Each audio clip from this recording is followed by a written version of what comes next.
Alright, people arrive. Uh, so we are currently waiting on Martos again. Um, so we shall see if she shows up. Not entirely sure if anything is up with her, but we shall find out, I suppose. In the meantime, I did have sort of a backup plan after this happened to us before, so we can do something else in the meantime. And if it's over like an hour or something and she hasn't showed up and we're done what we're up to, then maybe we can just call it a night. But for the time being, we shall hang around and see.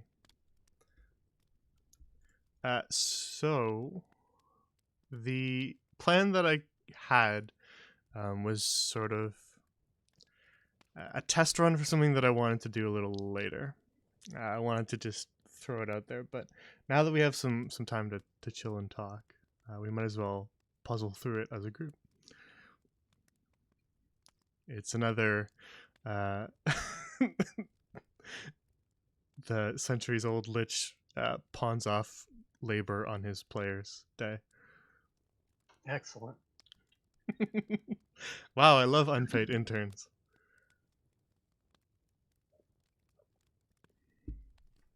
So I was thinking we would do a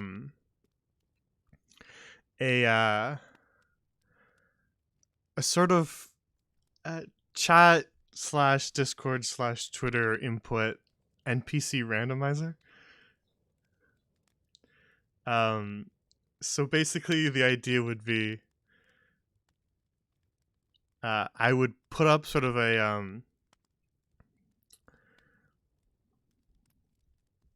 little graphic of what I was looking for. So essentially we would have a couple different categories listed down the line. Let me pull it up on my side of things. So it would be like different categories that would sort of define said randomized NPC. So a couple that I jotted down was like race, appearance, personality quirk, name, origin, kingdom or country, etc. And then I would basically post that list of categories and then sequentially in order of replies to that post, be it on Twitter or in the Discord or even in chat. It would just be like the first person to post a reply to it would define the first category. So the first person to post would define the character's race, and then the next person would pick their like a quirk about their appearance, like has an eye patch or is completely bald or something like that. And then the next person would do a personality quirk, and then I thought we could do probably 2 personality quirks, like hates cats or gets angry if you bring up some topic, and then someone could name them. Someone could pick where they were originally from and stuff like that. So it'd be like we'd end up with sort of a randomized NPC through input from everybody. That sounds pretty cool. Yeah, that sounds awesome. We all collectively make up a guy. That sounds great. Yeah, exactly. So it would just be sort of a chat builds an NPC. And because it kind of works sequentially, the people who post can read the ones that came before, so that it doesn't like completely fly in the face of the earlier one. Like if the person picked a dragonborn for the race, it would be kind of weird to just be like talking about like, oh, they're bald. It's like, well, okay, dragonborn really don't have hair, so we could kind of define it like that.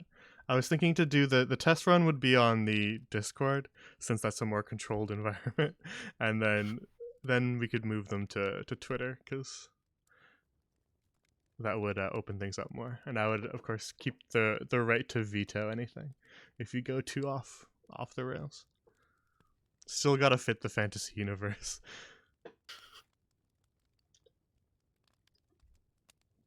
So you can't name the Dwarven blacksmith laser man banana pants.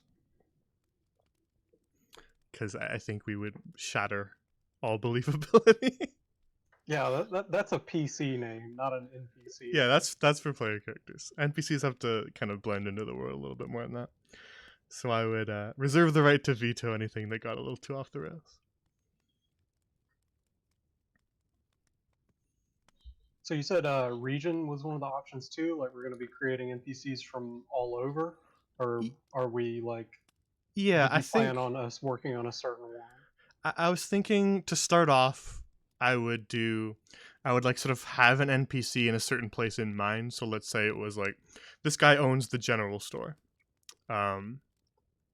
And I would just tell you this is a male general store owner or something like that, and then the rest would just be up to you guys. So origin country would be more just like where they were from originally, which might affect dialect, accent, all sorts of stuff like that, as well as maybe the knowledge that they have.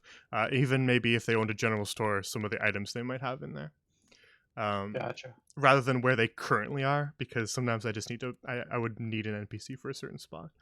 Eventually, we could do ones that are just sort of like freebie NPCs that are just they can be anywhere, and it can just be thrown in willy nilly next time we go to that location. But I was thinking to start them off with sort of at least a loose direction and see how that works out.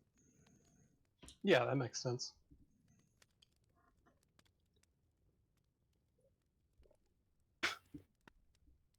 So, what sort of thing, I guess, did you have in mind for the first one we were gonna do?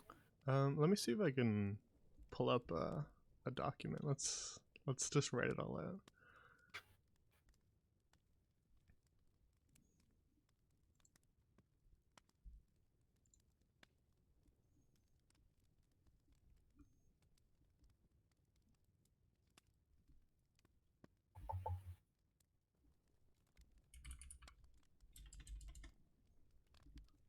Okay.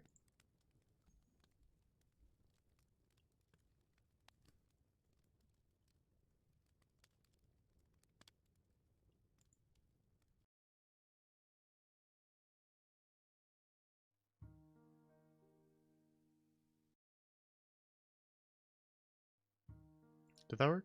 Are we good? Are we live? I've never tried that before.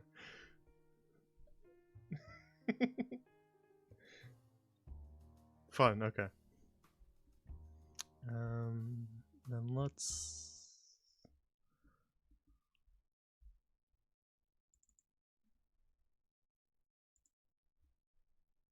make sure that everything is working.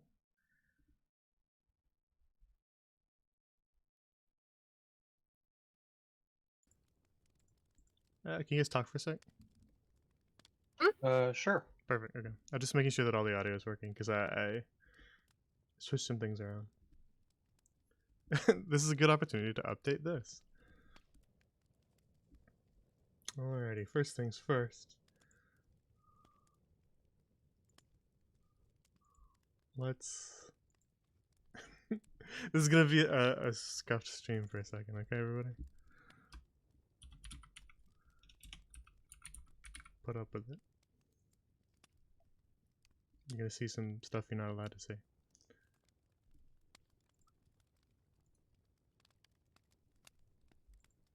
The void. And an anime girl flying with a bow in the bottom corner? Forbidden knowledge.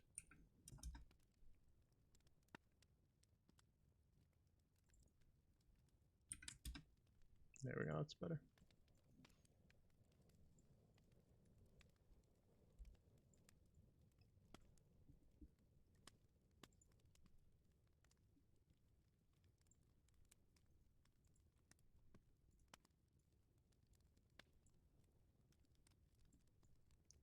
Alright.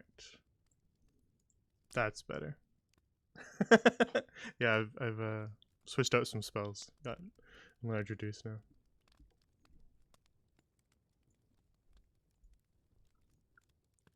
And last but not least, let's get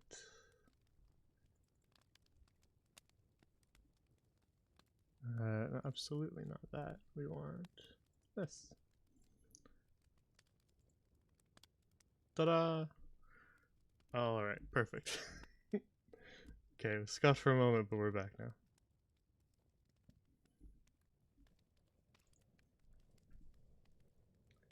All right, this is chat builds a an NPC. So first one, because you want to kind of order them in order of what makes sense when you're building the character, like what would inform something that would come later. I think race number 1, because that could define a lot of other things too. So we'll go with what race they are first, and then keeping with that, appearance. And I just sort of said appearance quirk because that kind of keeps it pretty simple. We could do 2 of those if we wanted to.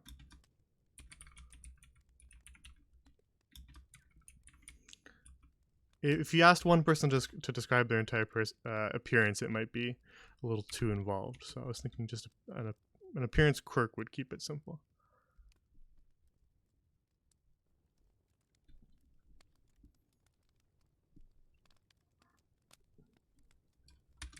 Same thing with personality. I have 2 of those. And then their name. Should we do maybe origin country before name? Because that would probably affect Yeah. the name. Oh, hi.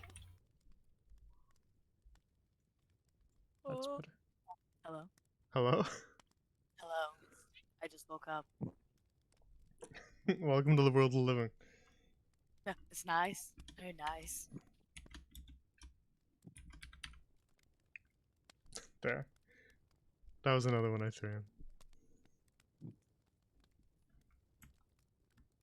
Okay. These are things to think about. Other little things on the end. That won't be for every single one, but could be just for like a specific one. So if you have any other ideas, let me know. Like not every single NPC we make would have necessarily a pet, but it could be an option for one of them. So chat as well if you have any ideas. Throw them out there and let me know. Would personality quirks like entail like your general demeanor, or could that be another one?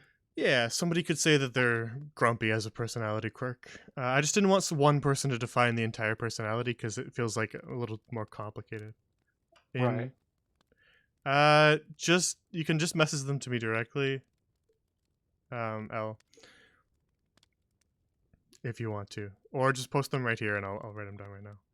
But we'll switch over to D&D in a sec because I want to get started with that. So yeah, if you have any other ideas that maybe wouldn't be specific to, or wouldn't be in every single one, not like a generic edition, but would be a one time or a couple time thing, like a pet or something like that, you can add those. I was thinking about class, but NPCs don't always have classes, so could be Maybe another occupation? Oh. Sorry. class and occupation. Yeah, because sometimes we would need one with a specific occupation, so that one won't always be relevant. But like sometimes I might just say here we need a blacksmith or something like that. So I might decide that one for us, but just to kind of give people a bit of a direction. Oh god, every single NPC is going to be a Kenku. They're just going to pick race. Kenku for race every time and just make my life hell. This is a mistake. Cancel the project. Alright, let's switch back over to D&D then.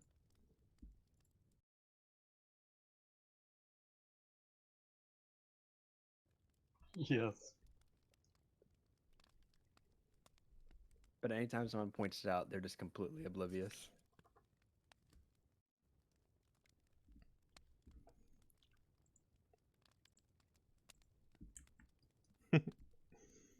Alrighty.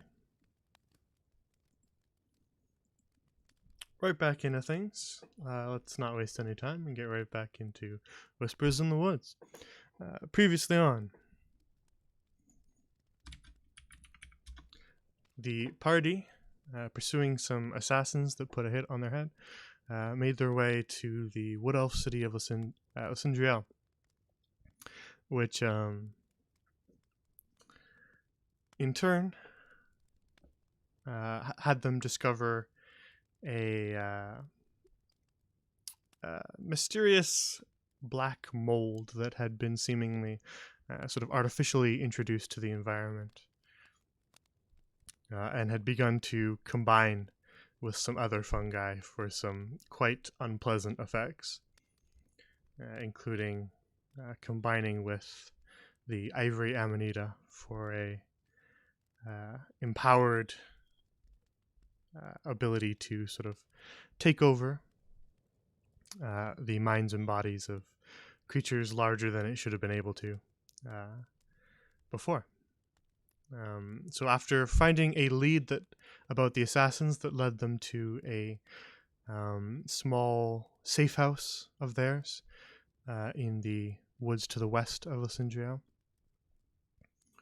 the party found the assassin's safe house to have been smashed up and broken into by something of considerable size and strength, as one of the walls was collapsed in and there were spatters of blood throughout. The assassins themselves were nowhere to be seen, and neither was the client who they had heard about, who had met them there before. So following a small trail of blood and drag marks, they headed further west and eventually found the mouth of a large cave, which the trail led inside. So on the last session, the party had just entered the cave to find that there were lots of insects, slightly larger than you might expect, cockroaches the size of your fist, scuttling about in the darkness, and they learned that they had a choice in paths.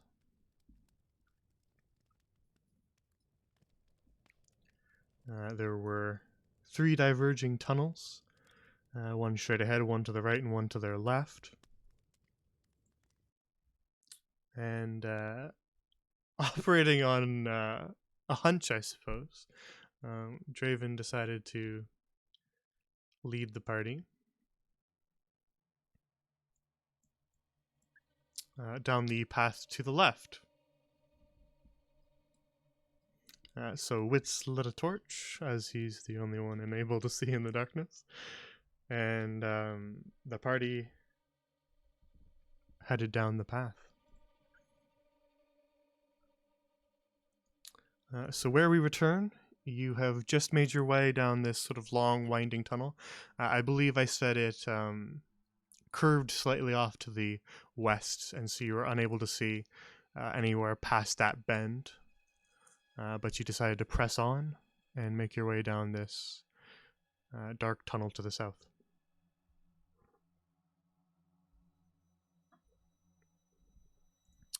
Wits, you don't need to have this on if you find it annoying. I just wanted to remind myself that you had a torch. I know, I can say. Okay. I'll probably forget too, honestly. Then let me copy this version of all of you. Pretty sure it'll copy that.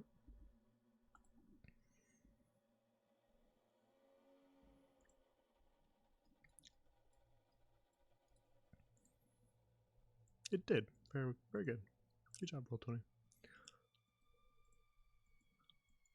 All right.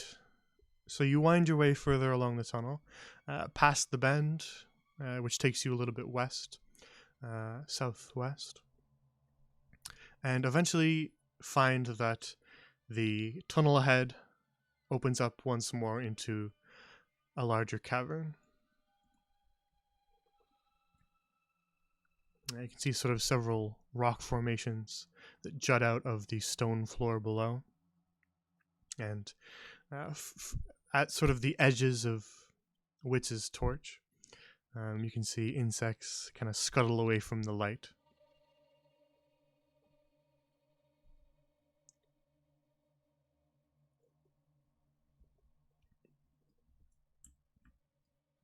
Draven's gonna move kind of cautiously through here. As you do, Um, you notice that sort of the far wall of this cavern is bathed in this sort of pinkish glow. It seems to be stemming from something that just looks like a little ball of light to you from where you're standing. Alright, I'm gonna kind of proceed along the rocks towards that light. As you sidle your way along this rock, your foot catches on spider webs, which sort of tangle around them. They don't impede your progress, but there are spider webs covering this rock formation. Well, Martos, I suppose we might see our spider friends soon after all. Oh, we definitely gonna see some spider friends. Yeah, I'm See a sure they've been strange here. glow down there. It's the swamp cave all over again. I'm not trusting it. Oh, well, not everything is a swamp. Gonna inspect the glowy plant thing. All right. So the source of the light seems to be coming from a flower. From the center of the flower, rather than from specifically the petals. And- Sybil, are you familiar with this type of plant? Oh, yeah, fuck Oh. it. As you sort of make your way towards it, Sybil, you see that there's sort of a large clump of insects kind of gathered around it that all sort of scurry off as the two of you walk up to it. Sybil, you make your way towards the flower and take a look at it. You recognize it.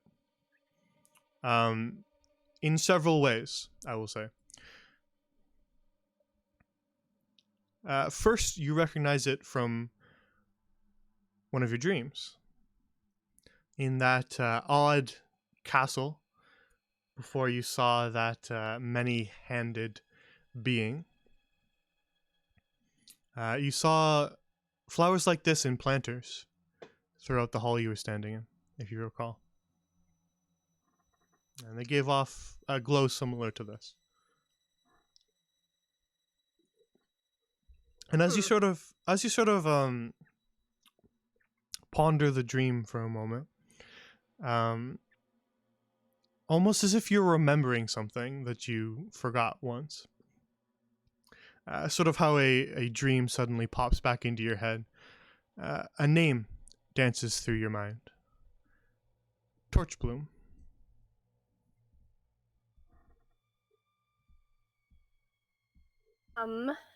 That is a torch bloom flower then.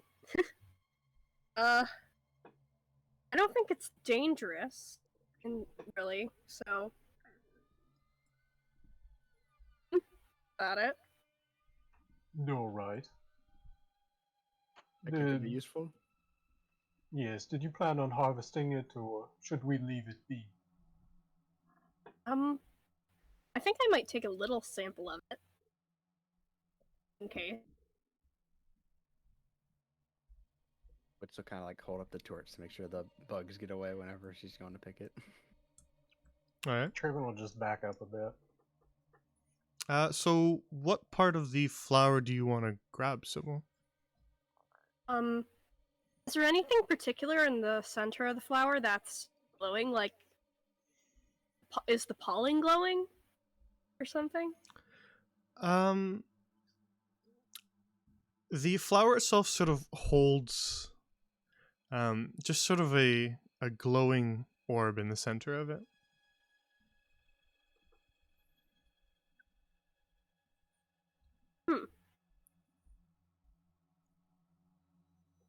I kind of want to take the orb, or touch the orb, or whatever. You find us keepers. Go ahead. Okay, does it burn me or something? You kind of get your hands close to it. It doesn't feel hot. Okay. And I attempt to take the orb. All right. As you touch it, it is liquid, but it holds its form as you touch it, feeling almost sort of like a jello. It ripples slightly as you poke against it. Oh, that's really cool. It is. It's a sort of dew that the flower holds. Okay. And can I put that in my bag? You can. Do I still have that little, like, folder that I put? The what? Did I have that, like, little cold bag to put Yeah. things in? Draven think- gave it Okay. to you. Draven did All give it right. to you? Very well. And I put it in there. All right. You place the drop of torch bloom dew into the cold storage bag. And once you draw the strings, you can no longer see the glow of the dew.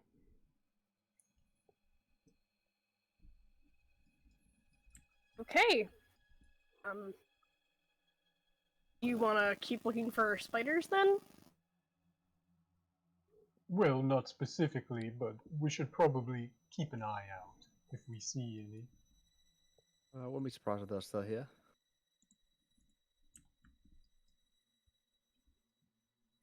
So with the cavern now dim without the glow of the torch bloom, you make your way to the far end of it from where you came in which there is another small tunnel that kind of curves off into the darkness. Alright, I want to move quietly this time around the curve. Very well. Everyone just stay back a little bit. I'm going to get some eyes ahead. Stealth roll.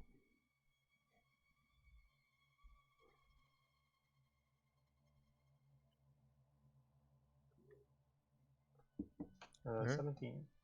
I'll jot that down.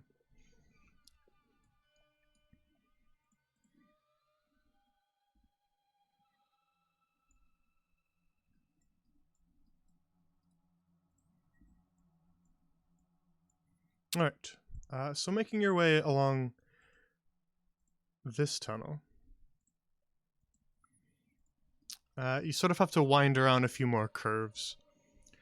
But eventually, with your dark vision, Draven, you see what appears to just be blackness. And at first you thought it was the edges of your vision. And then as you get a little bit closer and closer, it doesn't move. It's not the edges of your vision, it's something large and black. And as you approach it, you realize that it is a stone face standing in your way, and you arrive up against it. Mm. Actually, hang on one second. Was there something that was supposed to be here? No, that's fine. We're good.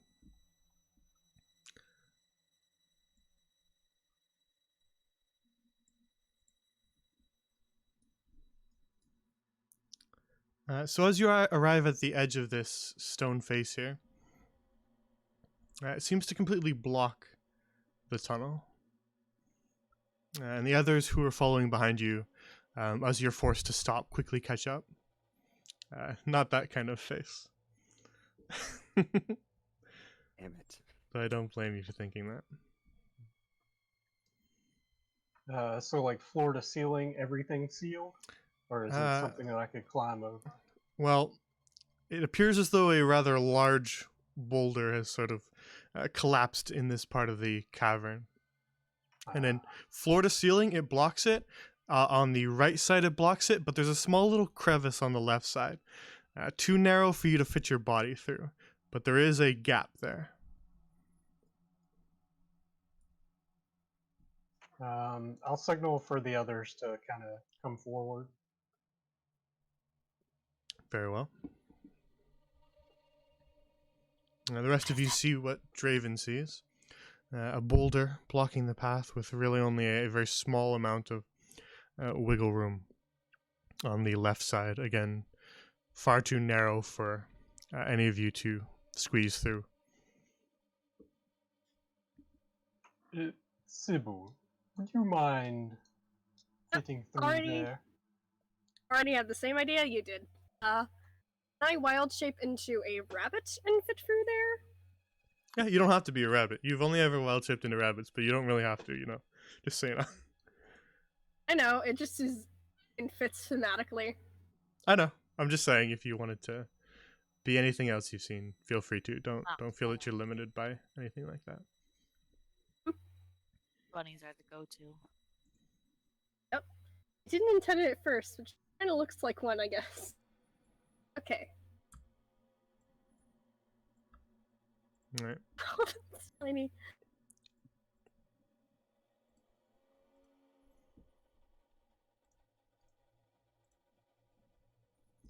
Just hold on a sec, Sybil. Sorry. So the rest of you see Sybil quickly shape into the form of a small... Wait, I'm just going to move you back here for a sec so I can talk about this.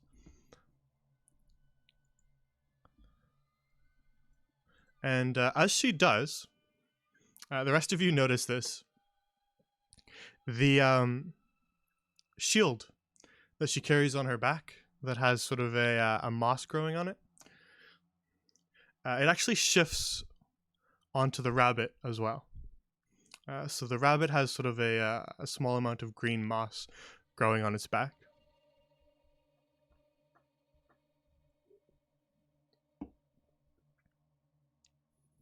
But now that you're tiny, you can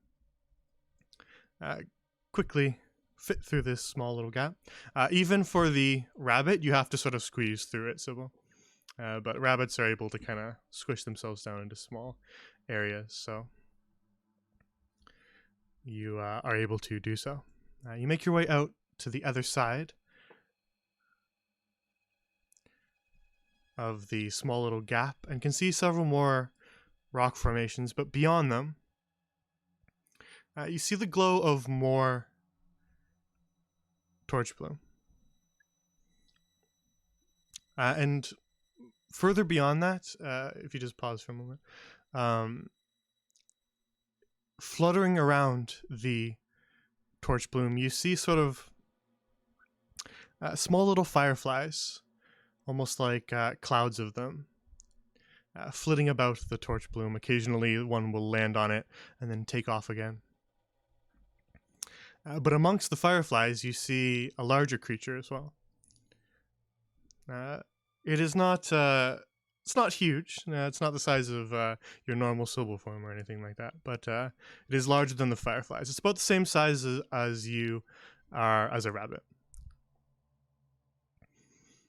And it looks like this. No thanks. It is a beetle that flitters around, and as it opens its wings and sort of reveals the back end of its shell, you can see that it has a very large bioluminescent part of it that glows far brighter than the fireflies do. It sort of bathes a whole section of the cavern. Oops, wrong thing. Shoots out a purple lasso at you. It sort of bathes the whole section of the cavern in a yellow glow. And it seems to be sort of fluttering about. It'll occasionally land on one of the torch bloom and sip the dew from the center of it, and then buzz about the cavern once more. And as it buzzes about, it kind of turns towards you and just sort of stares at you in your small little rabbit form. And then it just kind of tentatively buzzes its way toward you.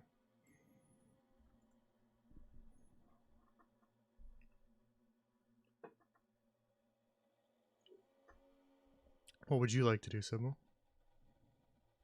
Um.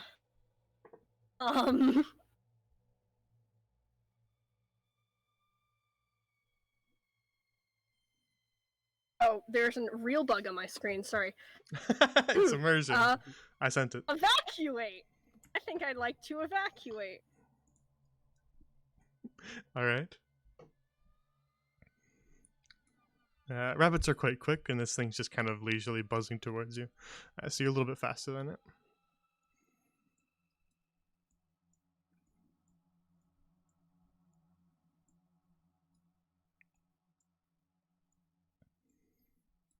I unwild shape pretty much right as I get out of there.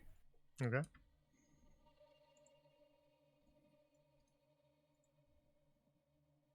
The Big rest of bug. you see the white rabbit dart back through the small gap suddenly, and then immediately shift back into Sybil.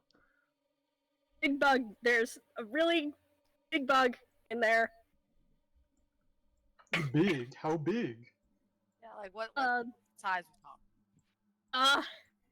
rabbit sign? Oh, it's coming! Oh god! What the fuck is that? As she's talking, you see sort of a glimmer and glow flicker against the edges of the little gap here, and then as she's describing the massive bug that she saw, a small little beetle crawls out. Sybil. Size is relative. Okay, I'm sorry. Friend, look. With Jesus minor friend. illusion, make a second bug. Friend. Yeah, put him right here. We have friends. Yeah, now he has a friend. Now he can go on. It floats towards the other bug that you created and attempts to sort of touch the large horn on its head to the other one, and it passes right through it.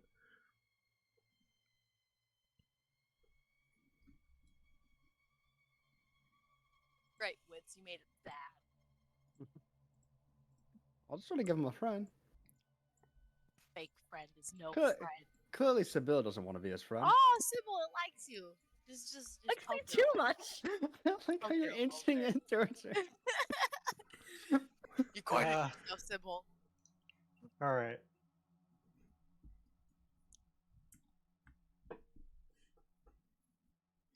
Draven's gonna cast Speak with Animals. Okay. Is there anything you want to say to him? Hello there, little friend. We seem to be looking for someone or a group of humans, or possibly elves in this cave. Have you happened to see any? It sort of pauses in midair and just sort of stares at you, just fluttering and buzzing with its wings. And then it just sort of says, "Bzzz, berries, berries." It doesn't appear to be incredibly intelligent. And then as it says, berries, berries, it turns back towards Sybil. Sybil, do you have any berries in your possession? I don't have any berries. Oh, does it want the... Okay, I take out the cold pouch and open the, like, thing up a little bit. Sorry, what did you grab the dew? Oh, the cold pouch with the dew in it, and I opened the, like, mouth of the pouch a little bit and, like, kind of gingerly pulled it out a bit towards this beetle thing. It sort of scuttles around the entrance of the sack and kind of examines it slightly. And then, Draven, you hear it repeat, berries, berries. And take flight once more. It's actually fluttering towards Sybil's staff. Oh. The I have grapes. to admit, The grapes. Do you still have the grape staff? oh, yeah! I forgot grapes on it. I forgot too, and I was like, that's the only fucking thing we got. Yeah! It was a nice little snack. A whole magic Okay. item that Sybil just forgot she carried around with her at all times. Sorry. Oh man. Okay, you want the grapes? Then It's still just kind of fluttering at your staff. okay. Uh, Sybil picks one of the grapes off of the staff and then holds it out.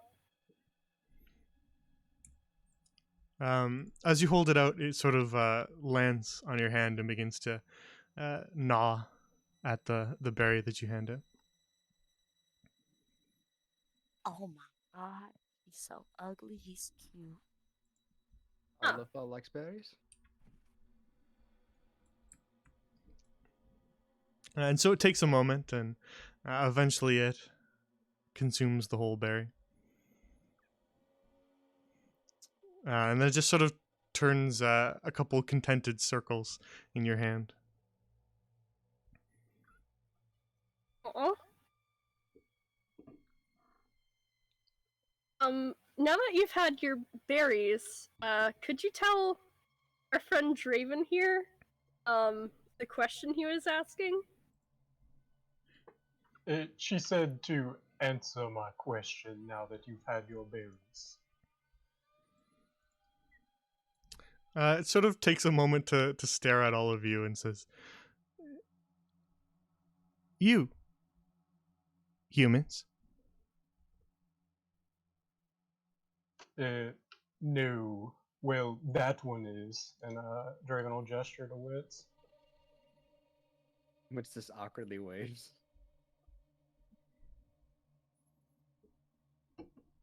It just sort of points at Wits with its horn and says, "Humans." Yes, have you seen any humans? Ones that look like him? Points its horn at Wits. Humans. Not him. Anyone but him. He's trying his best. He's trying very hard. I love him. Listen, no more berries unless you answer correctly. You can have all the berries you want. Imagine Uh, Draven shaking the bug. Where? We're fucking Pretty much. humans! We have all the berries. It sort of pauses and tilts its head left and right for a moment, and then says, "No, see other humans." Oh, that was a big sentence. Give him a berry. And give him another berry. What a good boy. Wits Yeah. will reach into his bag and pull out the bottle of lightning. Oh, I have another little berry right here. No, Wait, don't berries. put it there. Zzz. Berries. No! No! Wits will use minor illusion to make like a little berry bush right here. I know I probably don't have that on the end, but yeah. No, I want my friend back. You mean to him? He isn't very smart. Draven, did he give us any useful information? No. Alright then, let's just head back.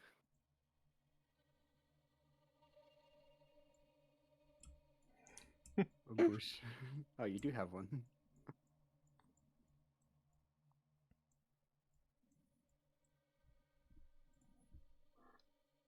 It attempts to land on the bush and passes right through it. Listen, Wits, as amusing as I find it bullying this bug, we should probably get going. Alright, let's get going.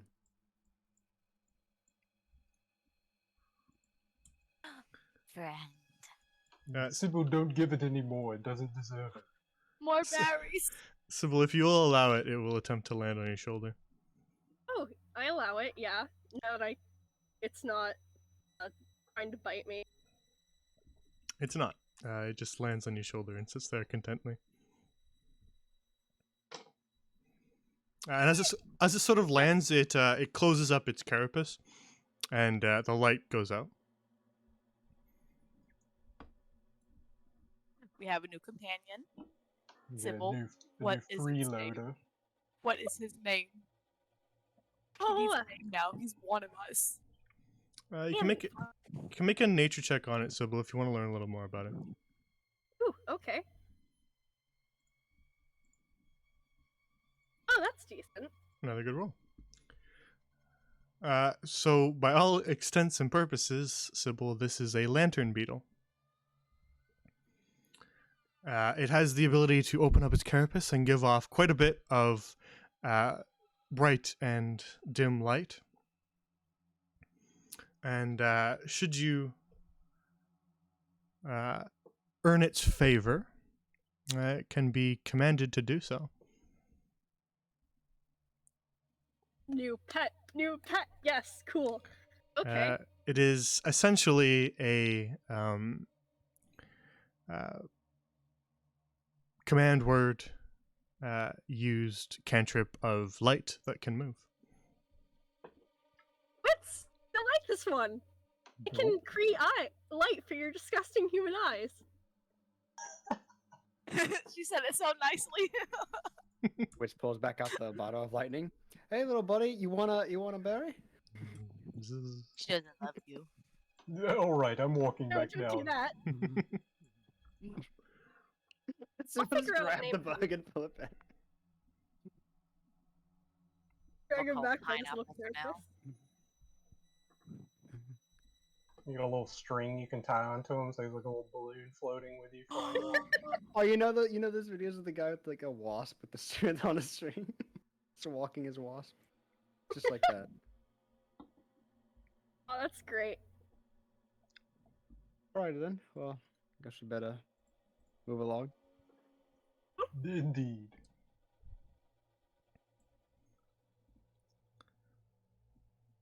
Alrighty. Then you turn your way back down the cavern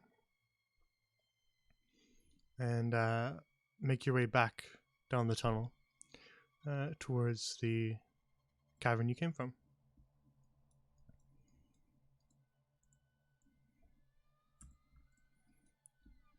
That was just wonderful. This has been a great cave so far. Nothing like that last one. I'm having a great time with my new friend here, yeah. So for all intents and purposes, the lantern beetle will be on your shoulder from now on, Sybil, unless you say it's not. Okay. Just so that you don't have to drag its token around. I'm calling him Pineapple for now until we think of a better name. Pineapple's a great name. You got a pineapple butt. I'm like, you look like a pineapple. What if we just call him Berry? No. It's pineapple. Pineapple berry. And then whatever Simple decides to name, it's gonna have a. Don't even think of a name for it. We're all gonna put a name in on. I have no opinion on this. Pineapple berry opinion. I think Barry is funny because it's also technically a name. Who's a little berry? Barry V. Benson. No. All right. So you make your way along the winding, twisting tunnel back to the north, and eventually arrive back at the first cavern you entered, where you had a bit of a crossroads. As you arrive back in this room, you can see that the insects have sort of retaken it, and that the sight of your light begin to scuttle away from you again. I think they got a fucking bug problem here, guys. Listen, I told you all it was to the left. Here we are, going to the left. This is the right way. You're the one that. Okay. Yeah, you're right. We did go left, and now it's not right. So now we're going How this way. about Yep. Continuing Technically, left. technically, we're going straight now. Well, yeah, but this is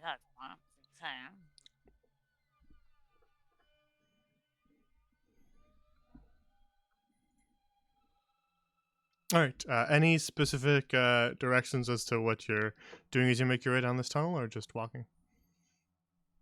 I'm staying with the group this time. Definitely keeping an eye and ear out, though. Should I roll perception? Yeah, good. Well, maybe I'm not. You see. You're nothing. fixated on Barry. Thinking of a name for the bug, even though I said I wasn't. All the four of you are really able to hear is just the occasion occasional scuttling of insect legs just outside of your vision.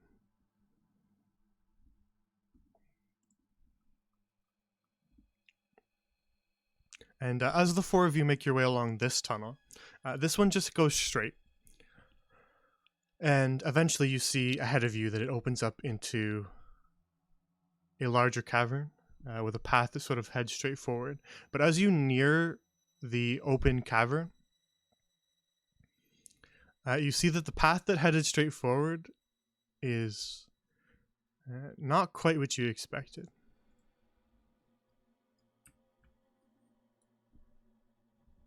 Ugh. Rather than a tunnel with rock walls on both sides, this is a long, sort of naturally formed rock bridge over a very deep chasm.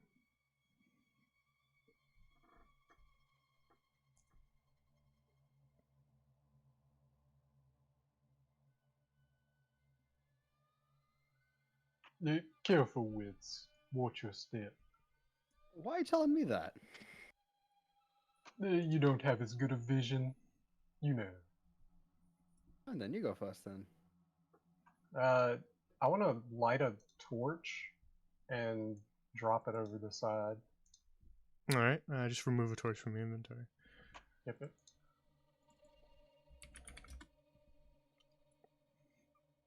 All right, you toss your torch over the side and gets smaller, smaller, smaller.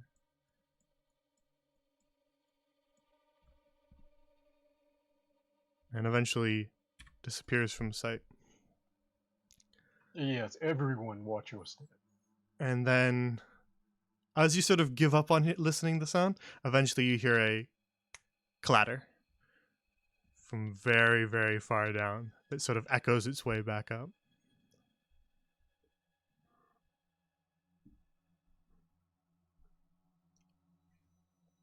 Who wants to go first?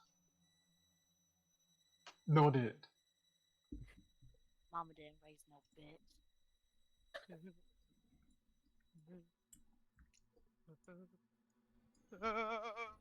Martos, as you reach this part of the bridge, you can see sort of below your feet there's a small crack that is sort of formed on this part of the bridge.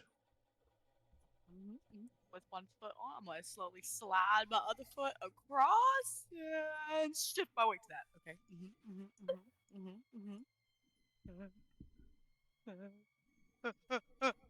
As you reach this part of the bridge, Martos, you see a much larger crack.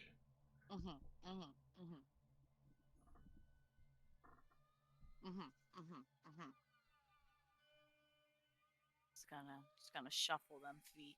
Just gonna shuffle that shit. Oh, I'm sweating. Go down on all fours to distribute my weight evenly. Alright. To go over it.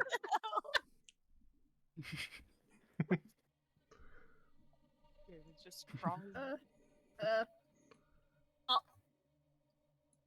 Watch out, there's a big one coming up, guys. So did you What's hop? this?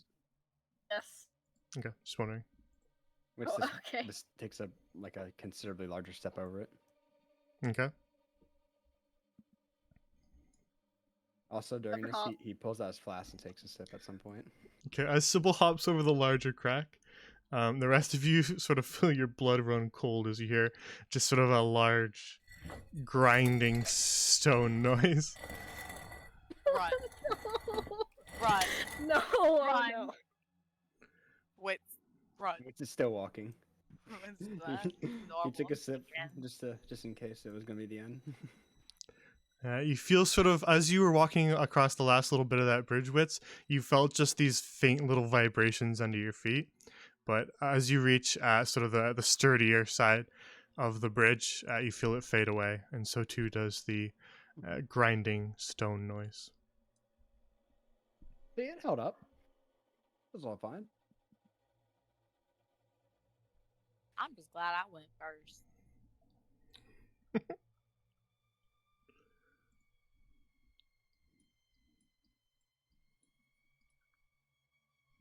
All right.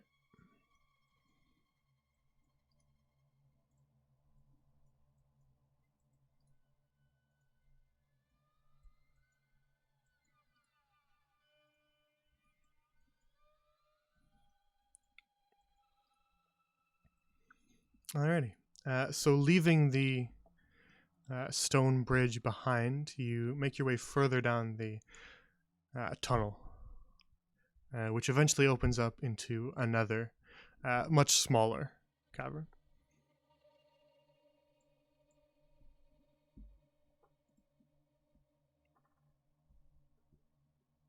This cavern, too, as you make your way into it, has a chasm in it, but it takes the form of a hole in the center of it.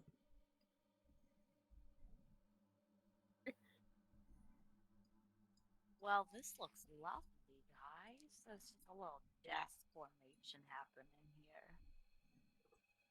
Yeah, Draven, you should know where you're going. Yes, just continue going left. Follow the left wall around, back out where we came. Well, if Matos Uh, goes left, she'll be in the hole. It left around the hole. Alright. Draven's gonna kind of like look down there. I assume it's another very deep hole. Let me just double check. I believe I wrote down the depth of that one. It's just like 2 feet or something.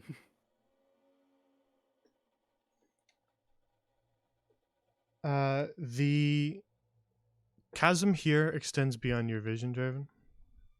But you can see a decent ways down it with dark vision, Martos as well.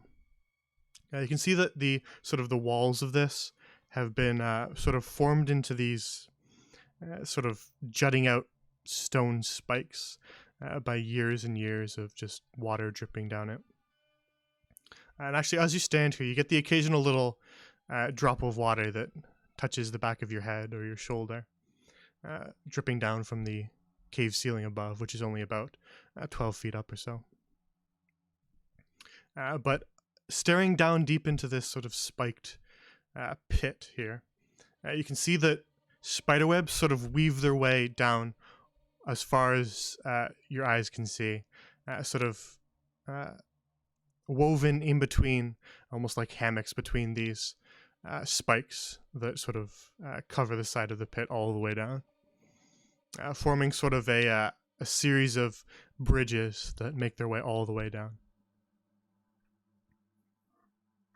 Alright, listen, I'm going to be real with you all. It looks quite ominous down there. However, there could be something interesting. I'm sorry, you want us to go in the hole? Yeah, you lost me on this one, bud. Yeah, what? Well, we could climb down the sides. It seems to be enough footing and handholds. If we I'm were to sorry, tie some... I'm looking down this, and all I'm thinking is giant spider mother. Who Yes, probably but think of doesn't the want us adventure. in this bit. You do it. You do it, Draven. You know what? How about we light the thingy things on fire? How about we burn down if they're all connected? We'll just set some of these things on fire, and then we can see all the way down to the bottom. And then we'll decide if it's worth going down there. How about that? Well, I feel... Matos, didn't you agree with me that spiders are friends? They're If we light friends. their... Not fucking spider mother. I'm not gonna eat some dinner. I would not. I'm claustrophobic. Yeah, these are quite a lot of Kill the webs for bandits. some small spider, so it's probably not that small. But also, Well- I like some loot. So, like, I'm for it. But I'm burning this shit down before I go down there. I'm gonna make sure it kills any little baby spiders hanging out. Well, if we burn it, then we'll antagonize them. Perhaps We're we already could... attacking. We already. Did you not see the giant hole in that cabin? I don't know what the fuck they did, but that shit's already antagonized. All right, it's too late. Okay, so to be clear, we hate cats and spiders now. I love me some spiders. I love I- cats. Cats are You just cats hate are cats. fucking cute, but fuck that talking cat. That talking cat had to go. And And I don't want to become dinner for a spider. I hear they dissolve you from the inside. And I'm a big girl. There's a lot to dissolve.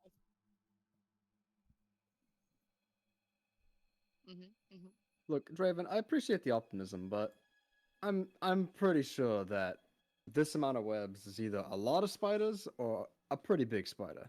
Then So we'll all fight I'm one willing to spider. bet that it's not in the most friendly mood. No. Uh, We either take on a horde of baby spiders or one giant spider. And either way, they both sound horrifying to me.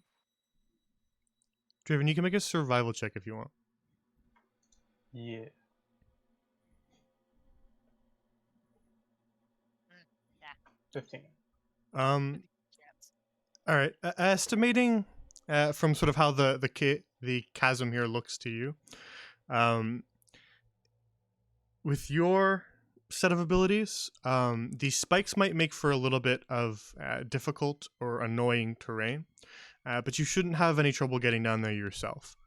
Your party would have a little more difficulty than you, but the spikes themselves make for relatively decent rope tie-off points.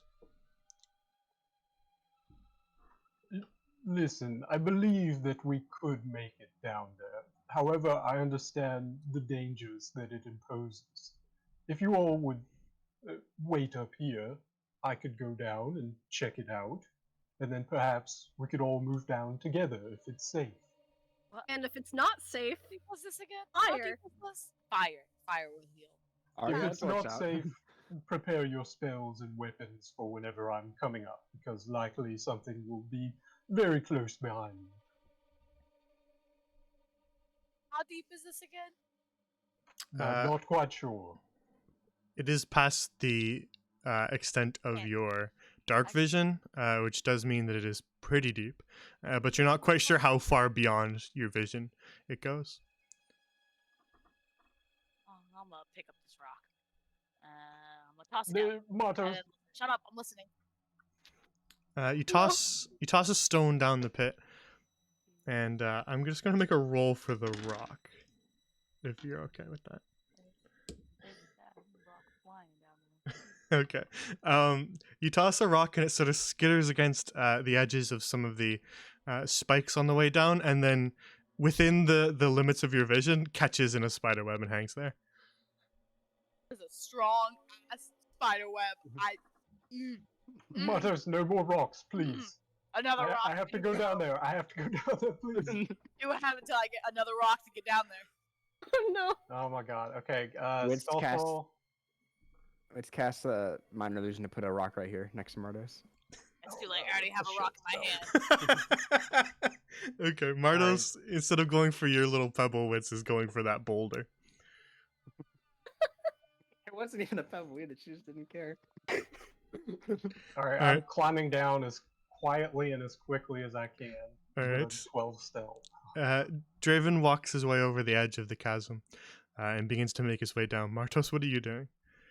I just dropped another rock. All right, Draven, as you sort of take a couple steps down there, a large boulder sails past your face and careens out. down the center of the Draven. pit. It bounces off of a spike or two, snapping the edge of the spike off.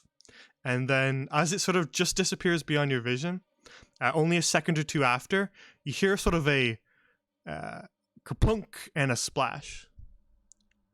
Oh, okay. So we're talking about like 70 to 80 feet and water. How deep? I do not know at the end. And there's Alright. spikes. Okay. Oh boy, if it comes down to it, I can jump in this. I'll be fine. I'm gonna continue moving downwards and keeping an eye out. All right. Draven.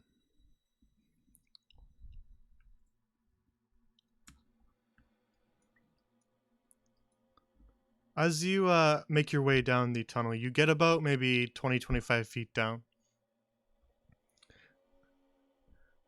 when you can now see the bottom of the chasm.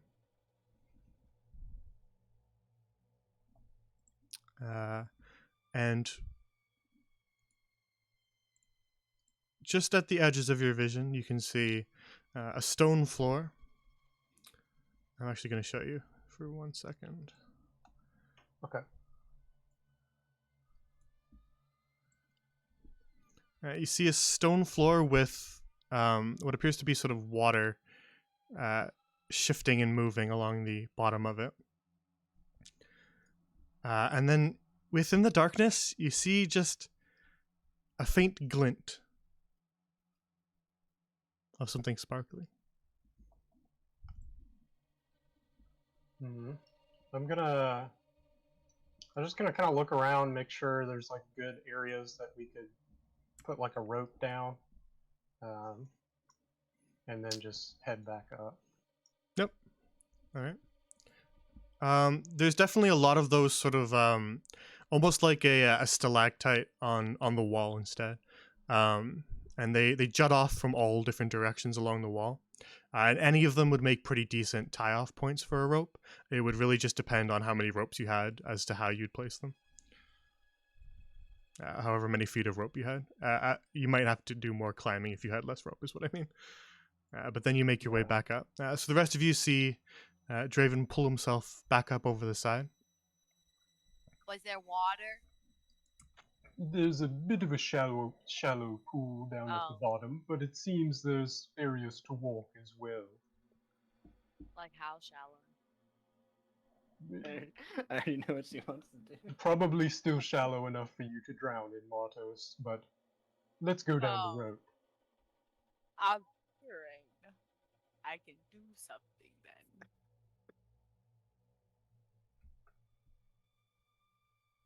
then. Does anyone happen What to are you have any doing? rope? Oh yeah, I have What? some more. Oh, hold on before I go. I got much some you need? 50 feet of rope. Give you all. How much rope? All right. Marta says 50 feet. Go over and ask Martos for that then. If you don't mind.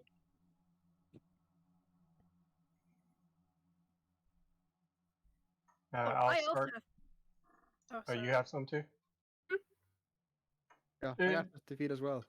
Just hold on to it for the moment. I'm going to tie this off, and Draven will tie off the first 50 feet of rope.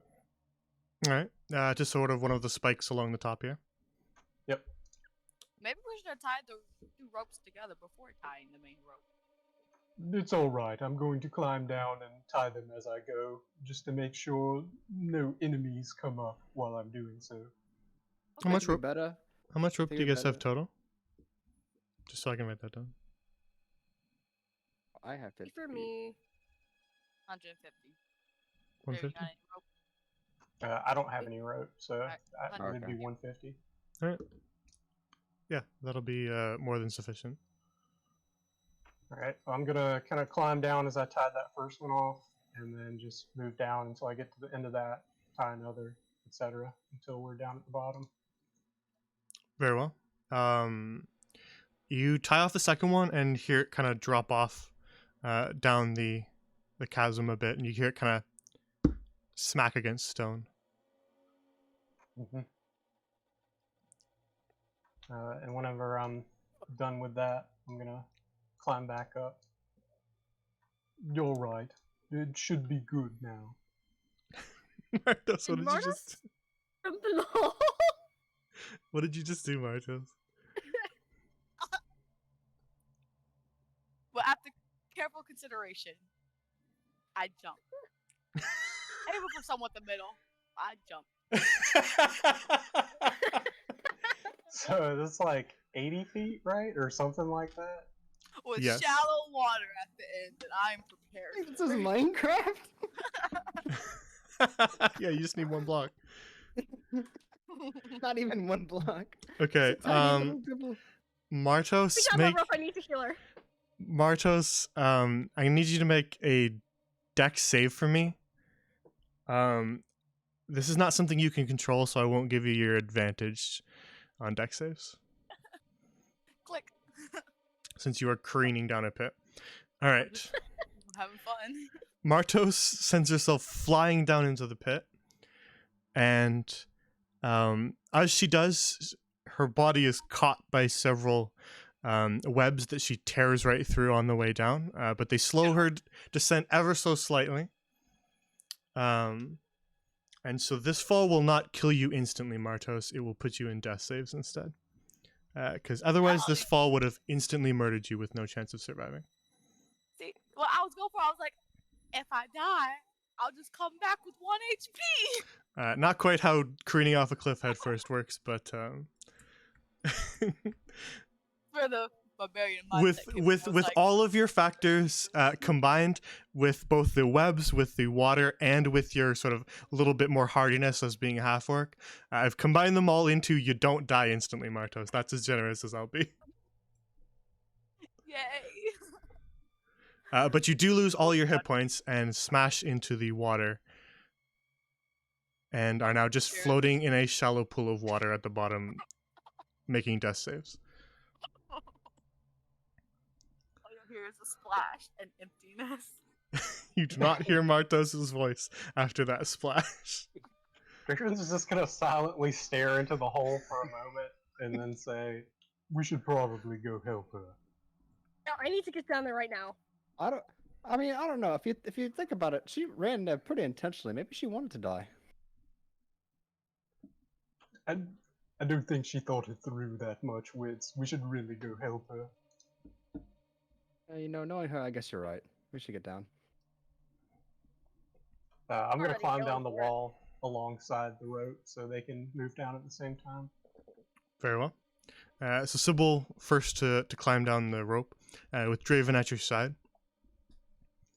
The two of you make your way down approximately 40-ish feet, and eventually arrive at the second rope that Draven tied off on a spike nearby, so it's pretty easy to just transfer over there, Sybil. And you begin to climb your way back down it, moving to the second rope. Now, Wits, are you following? How closely are you following? Not very close. Maybe like a good 10 feet. On the same rope that Sybil's climbing on, or I'm asking if you're waiting. Oh wait, no. I'll wait until Sybil's off the rope to get. That's what I wanted to clarify. Thanks. I went blank for a second there. Yeah. Yeah, okay. That's all I wanted to know, is if you were on the same rope as Sybil, or if you were waiting till she transferred before climbing. So, Wits, at the top of the hole, you feel the one that the rope that Sybil was climbing down go a bit slack. The tension on it isn't there anymore as she leaves it. So you continue down. You're now about 40 feet behind everybody else, as Draven is down there with Sybil, and Martos is at the bottom. So you're a little behind everyone. All right. Well, he'll just once he feels that it's loose, he'll shimmy down. He'll put out his torch to do it, so he doesn't have to hold it. Very well. All right.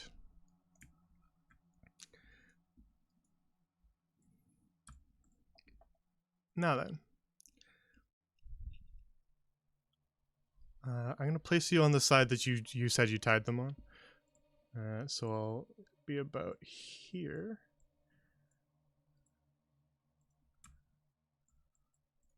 And we'll put Draven walking down beside her about here. And then chat, we will put Martos right here.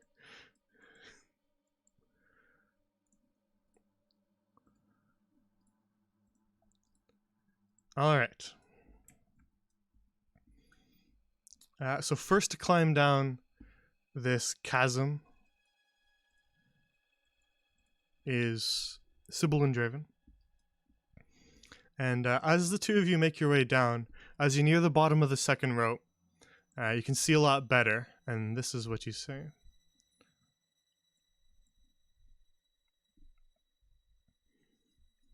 Oh my god, I just about choked on my drink.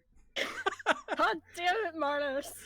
So you see, just sort of bobbing in a very shallow pool of water, her face above the water, an unconscious Martos, just sort of like floating face up in this very shallow pool of water. Hang on, Sybil. And Sybil's I'll running. put you right there as you drop off the rope. And then around her, at first you think that they're just sort of waves and ripples in the water, but then you can kind of squint and see them a little bit better. The lack of color in your dark vision makes it a little harder to see them, because they're sort of translucent and almost match the same shade of these stones around them. But several slugs sort of creep their way towards an unconscious Martos as the two of you arrive and touch your feet down to this stone chasm. So currently you're up a couple sort of tiers of this rock.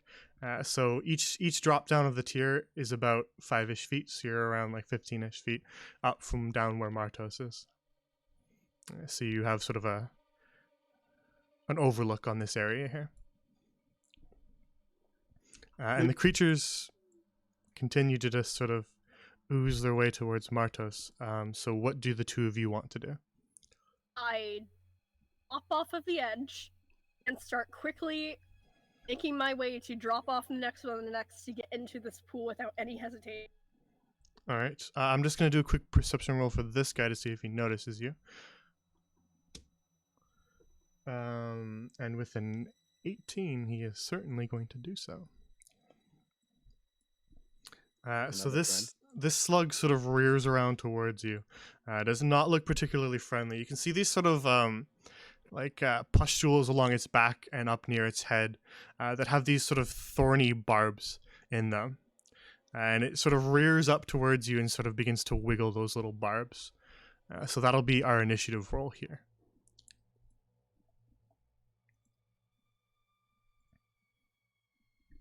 Oh, it wasn't terrible. Nice. All right. Martos, you might as well make one as well, in case they heal you. And Wits, you can make one too. I'm going to give you a 1-turn penalty because you're behind. Yeah, he's just taking his time. So Hey. you'll come in at that initiative in the second round, okay? All right.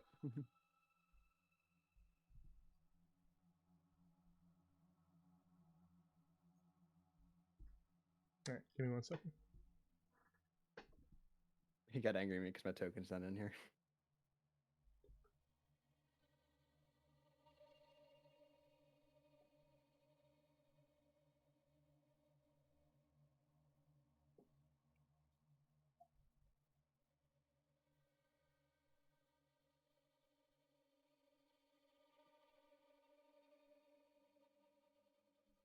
Alrighty. Martos 7.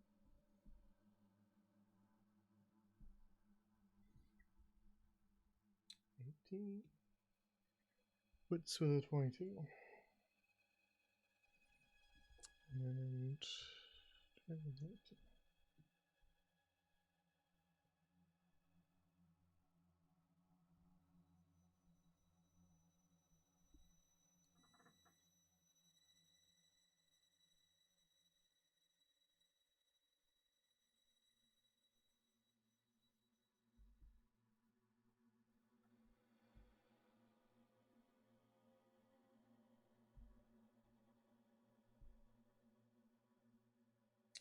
alrighty.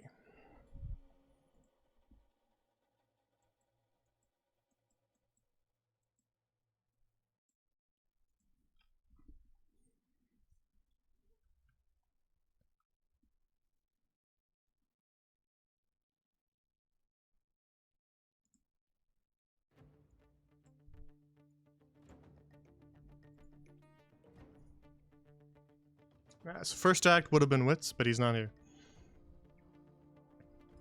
He's shimmying down. So Wits, you use this turn to shimmy down further into the chasm and get a little bit closer to the rest of them. But you don't quite arrive here on this turn. You will on your next turn.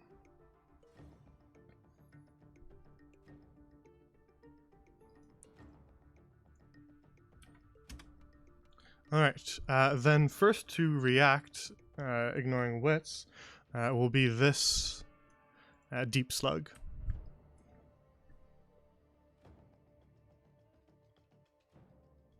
And the deep slug will sort of rear up at you, and then it will aim those little barbs at you and fire one at you, Sybil. So it shoots out a sort of a little needle dart at you. And that is going to... what's your AC again? You have your shield out, yeah? I'm going to assume you got your shield out. So 13. Then that will hit you.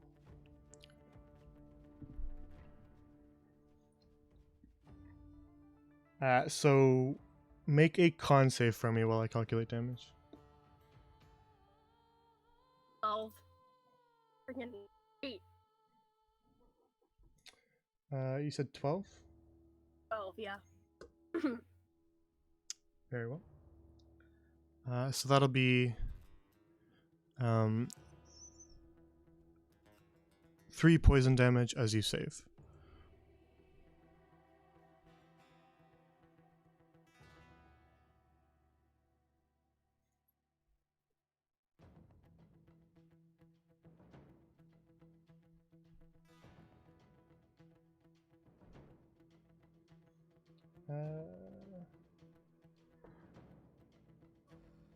Sybil, did you start this encounter with 18 health?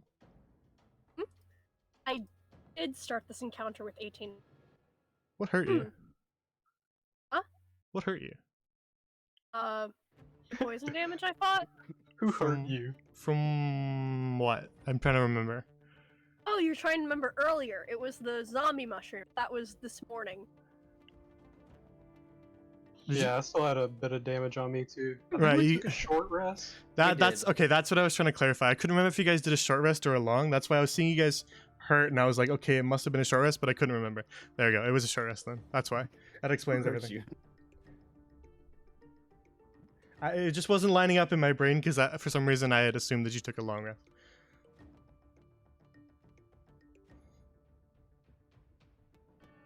All right.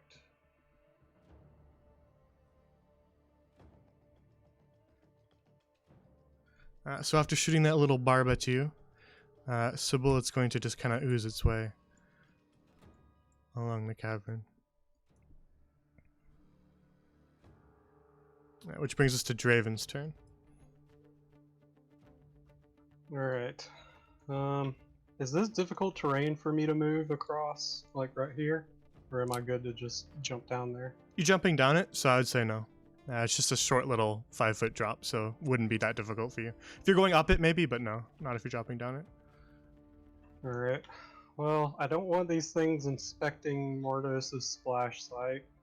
So I'm gonna run up here, and I'm just gonna like kind of stomp in the water as I get up here. Very like, well. trying to attract their attention, and I'll use the dodge action. Okay. And that will be my turn. All right. This one turns towards you, Draven.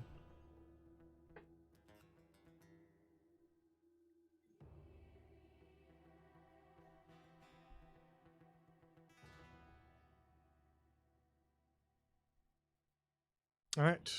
Then at the end of Draven's turn, it's now Sybil's. So Sybil, you feel this sort of small little thorny dart pierce your shoulder, and feel this sort of poison seep through you, which kind of makes the site where it injected you ache. What would you like to do now?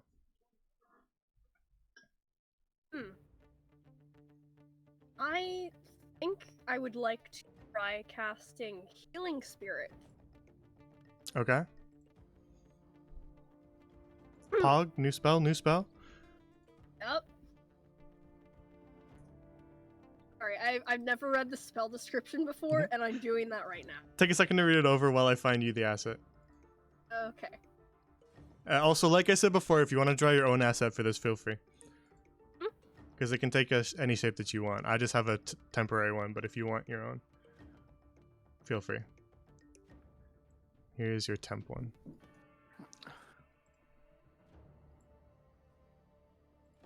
So you can move it around now. Okay. I am going. It can move 30. Right? I think you have a 60-foot range to like drop it, and then Indeed. on your turn, like your subsequent turns, you can use a bonus action to move it 30 feet. Yeah, so you can place it wherever you want within 60 feet when you summon it. Alright, so I summon it near Mardos. Very well. I'm assuming that heals her for 1d6. I think it needs to Right. be on her tile. Oh, on her. Okay, that's Yeah, within, it's a 5 foot. yeah, that's within 6.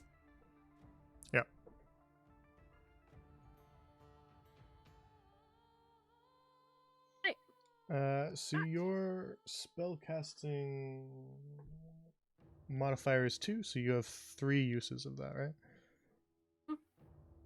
So you expend 1 use of your healing spirit to heal Martos for what's the dice again? Just so 1d6. Yeah, D6. Okay, you can roll it. Hey, nice. Nice. roll. All right. Good ones today. The small little healing spirit appears over top of Martos, just sort of almost like standing on top of the water, and just sort of licks at her face. And Martos, you cough and splutter and wake up. Looks around. Here, I let me live. there we go. So currently you are sitting in a pool of water, only about 4-ish feet deep, and feeling quite sore.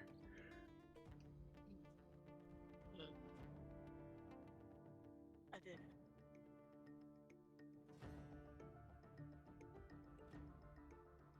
Ardos, you dumbass, get out of the water! I'm going to kill you! Oh my gosh! Did I at least look cool? Not really. Oh. And you made mom mad. Oh. Who the fuck is on you? Who is this friend? I didn't have a name. So Sybil, what kind of form does your spirit take? You can take any form you want. I think I'm gonna go with the rabbit motif. I think that's gonna become a thing for her. Oh, Very yeah. well. All right. A rabbit kind of stands, sits in your lap, I guess, as you're kind of lying down in this pool of water, Martos. And it glows sort of this green, warm green, and is kind of translucent.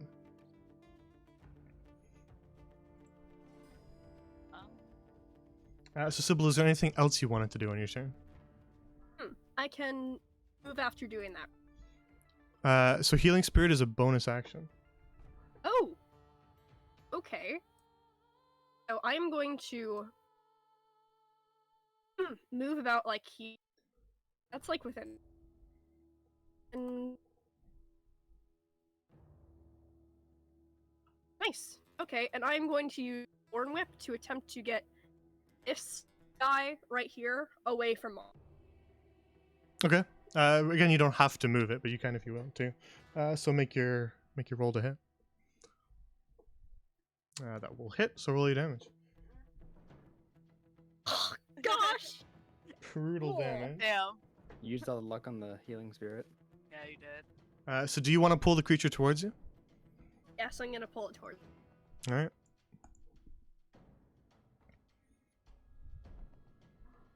It is up to 10 feet. I guess you could put it right here if you wanted. Yep. Okay. That's my turn. Is that where you want it, or right up against you? I think probably right there is better. Very well. I assume its attention.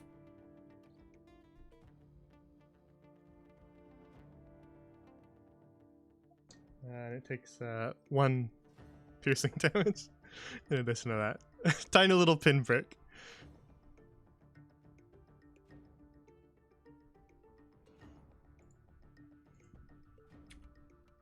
Alright, you are 2, you are 3.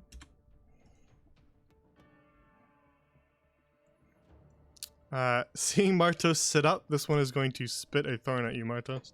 Oh, you bitch. You are lying prone, though. I'm just hanging out. I'm having fun. Yeah, so that makes you harder to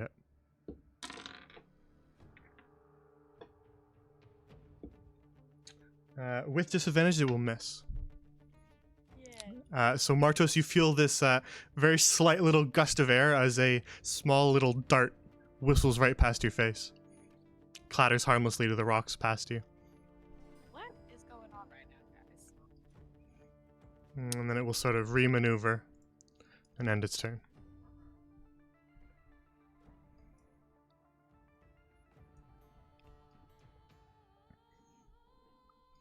Draven, this deep slug here, having had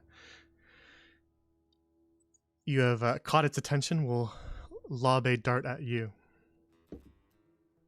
Alright, let's see if I'm nimble enough. That would have hit, but you're dodging. So it will miss.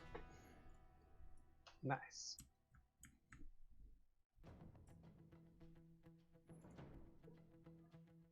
And then it will do a little reposition too.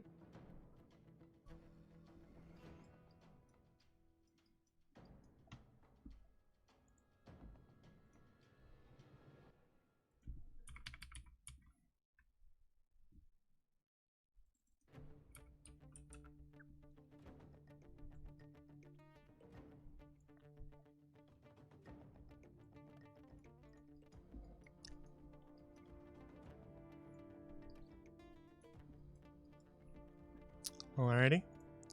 That would bring us to a very battered Martos' turn.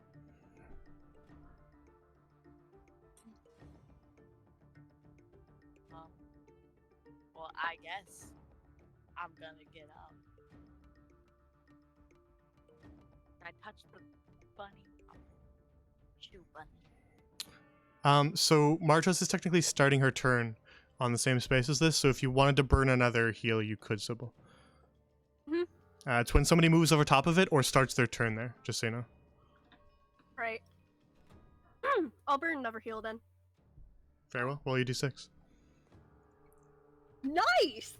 Oh, Done another 6, nice. in a row. Dude, Alright. those good heal rolls, those damage rolls, just not Oh, there yeah. though. Yep. Hey, she said she's gonna be a healer. Yep. Martos, the bunny in your lap nuzzles you once more, and you feel some of the pain of your injuries subside.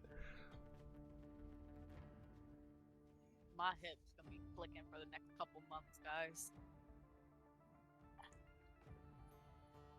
Yes, I hope you learned your lesson. I did not. I assumed as much. So Martos, you are still technically prone, but it is your turn. What the fuck can I do?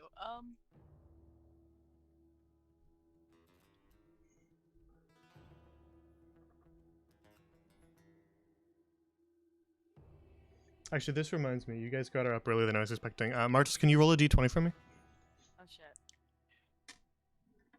As you careened yourself off a cliff, so I had fun. there's going to be consequences for that.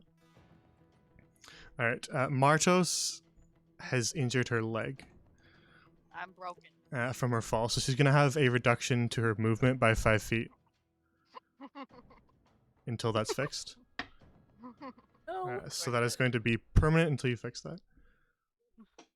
Yeah, my hip's gonna be clicking. So just keep that in mind, Martos, that you move 5 feet less. Oh.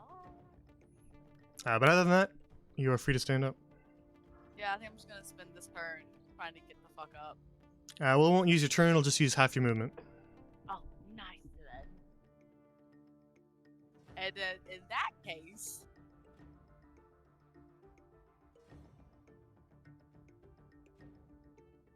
bonk. So you technically have 10 feet of movement once you stand up. That's it. That's all I'm doing. Alright, a 10 will not hit. What the fuck is a strong? You are still maybe a little bit dizzy from just waking up from the edges of death, and your head spins as you swing your large axe, and you only meet stone floor instead of slug.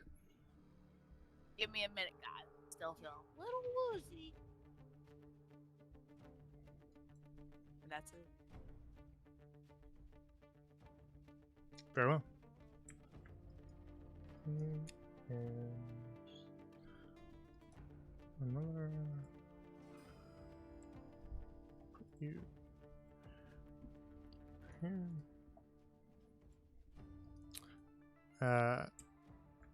In the corner of the cavern, though I don't believe anybody really has their attention on it, this creature skitters away down the tunnel.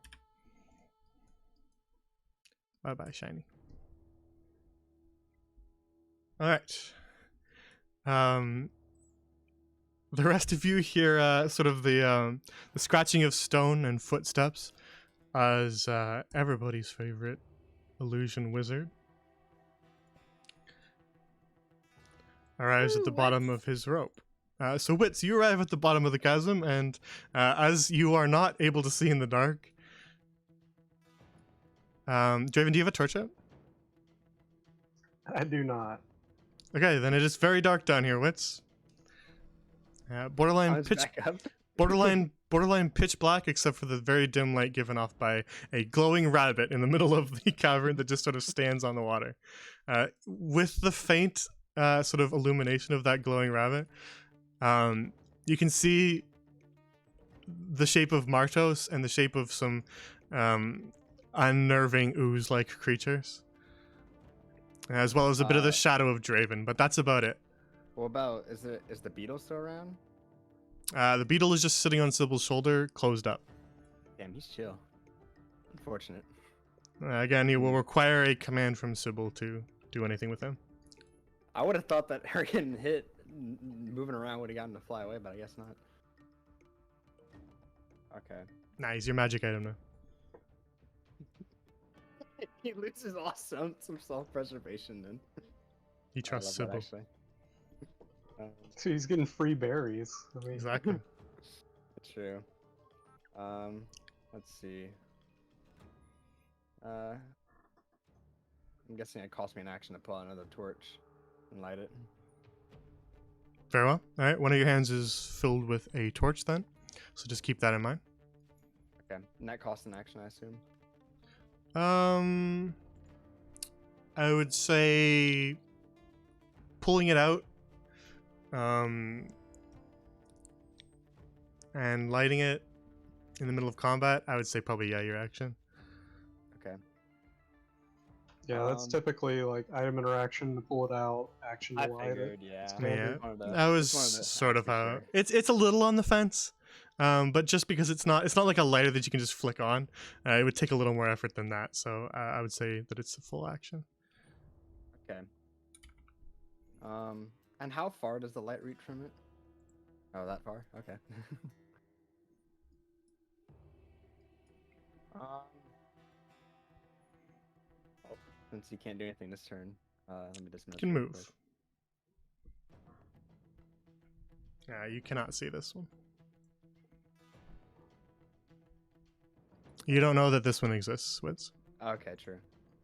You only really see the vague shadows of these How far three is this? things here. 40? You cannot really even see. You can just see Sybil at the edge of your torch, and then Martos from the glow of that thing, and maybe a little bit of this one. But anything beyond that, this one and this one, you don't know that they exist. Okay. So you think that there's Um, one creature right now? All right. Let's just move here. So, here. All right. Now you can Okay. see all of them. So this is sort of dim light. This is the edges of your vision. These two, but this one you can see pretty well. Okay. Well, it's his turn. Can't do anything else. All right. As Wits arrives, then the rest of you see that this bottom of this pit is bathed in the glow of his torchlight, and you can see a lot better now. Even with your dark vision, you can now see in color. Be warned, Wits. They seem to be firing some sort of needles. Oh, okay.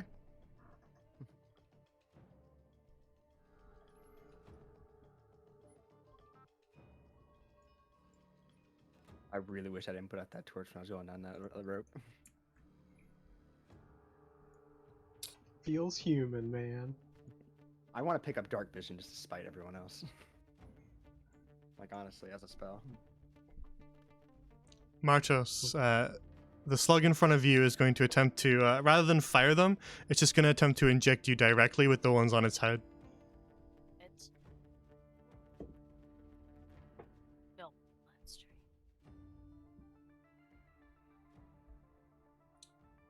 Marchos, you're a 13, right? You and Sybil are the same, right? Okay. Then make a con save for me as it hits you. Shit. Oh shit. Bro, Oh. I'm a little. I wonder how. All right, Martus, you're gonna take an increased 6 poison damage. How about that? As You're here twice. that one digs its barbs into you, I'm feeling like immediately undoing that heal. But other than that, it will end its turn, Hey, beats death states, so still worked out. which will bring us to Draven's turn. Alright. Draven's gonna draw his rapier. Mhm. Run over here and attempt to slash or stab, pardon me, Mhm. the slug creature that's threatening Mordos. Very well.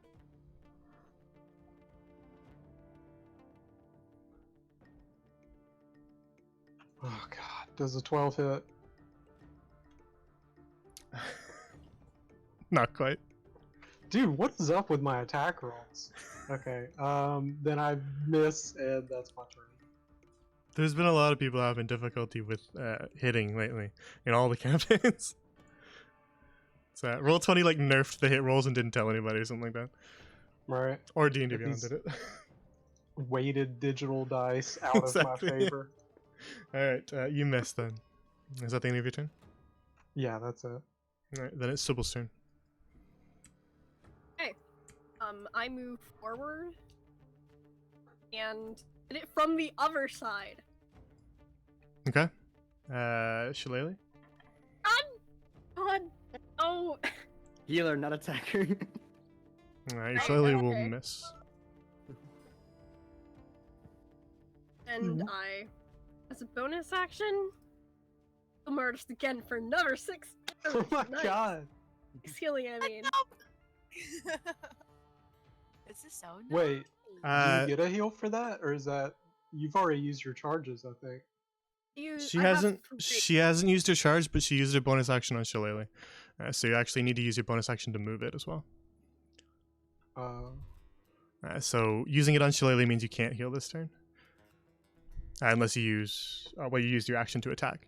Shillelagh is a bonus action combo where you cast Shillelagh on your staff as the bonus action, then attack with the action, I believe, right? Unless it provides you, does it give you a free one with it when you cast it? I forget. Let me read it. But you do have 1 charge of your healing spirit left. Okay, that's really down. No, it doesn't give you a free one. So it's basically a bonus action that you do kind of before you attack. So it combines the two mostly into one thing, but just keep in mind that it's using both a bonus action and an action to attack. But then it carries on throughout, so it lasts a little bit. So the first time you use it, it does use up that extra little bonus action, but then carries on. Alright, So your healing spirit will remain there.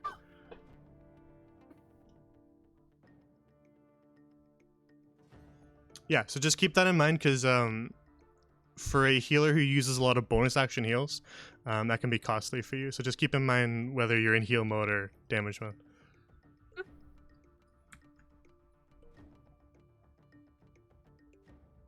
Bonus action economy is an important one for most healers. Alrighty.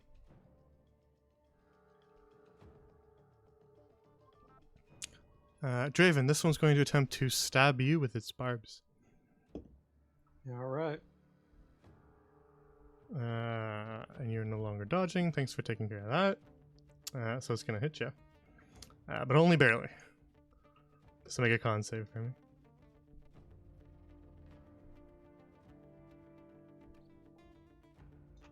Six. It did not roll very well. But you're still going to take that whole damage. So that's going to be 4 poison. Alright, damage taken. Which will bring us to 3. The third deep slug, which is going to creep slightly towards Wits and then shoot a barb at you. Right. I'll make my con save. Or actually, wait, you gotta see if it hits or not. Oh yeah.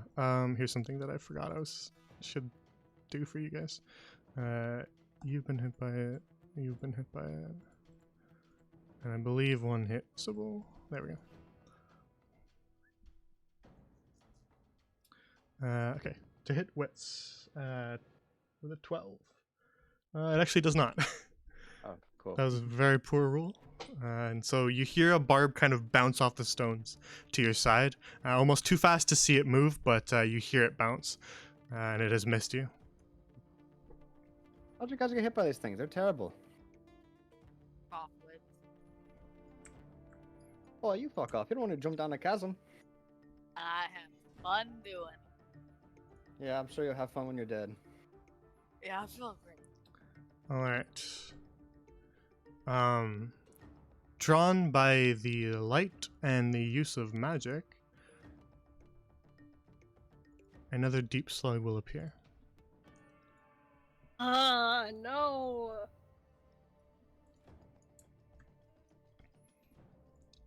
And it will fire a barb at Sybil.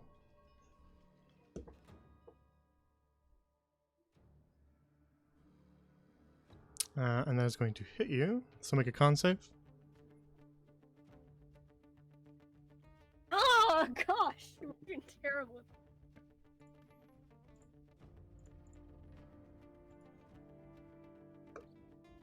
And take another 4 poison.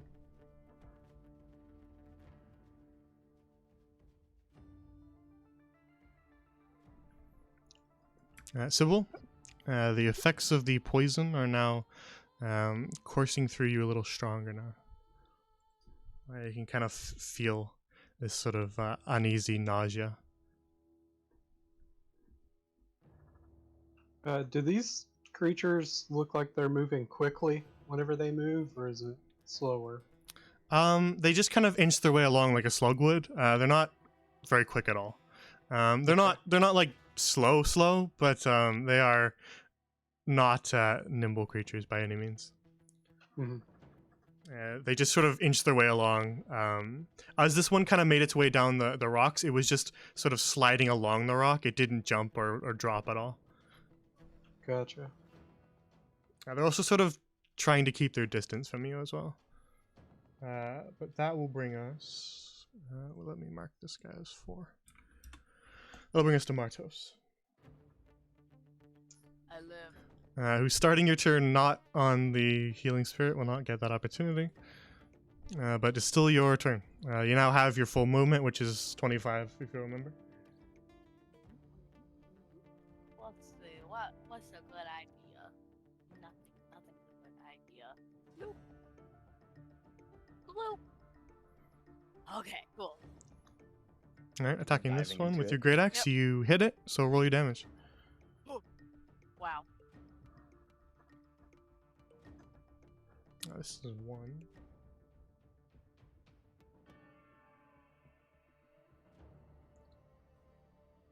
So you bring your great axe down and open up a large gash, but you don't manage to sink it deep enough to do a ton of damage. But you do open up a cut that sort of oozes with slime. Ew. Dude, does that look delicious? It's not too unappealing. I might try one.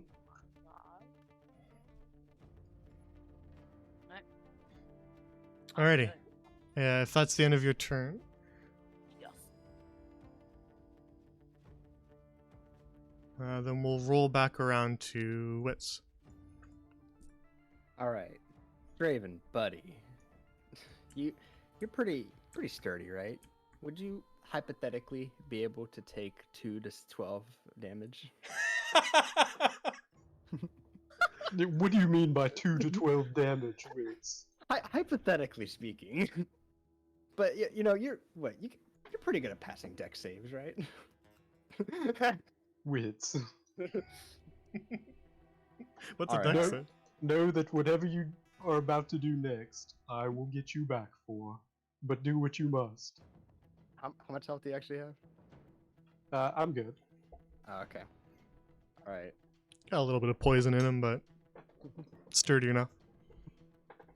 All right. Well, if you think you're good, all right. So Witch will use Ice Knife on this one here. Mm-hmm. It's always Ice Knife. That's just the way it's got to be sometimes. Hey, I've been dying to use it, and no one's been close. No two enemies have been close enough for me to ever be able to use it. Just wanted to go for it. All right. 20. All right, you'll hit it.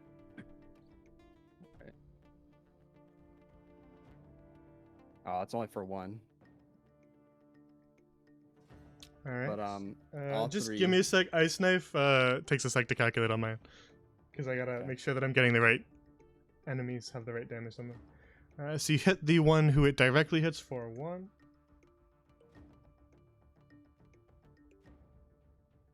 And then Draven and the other one here make dex saves, which Draven will pass.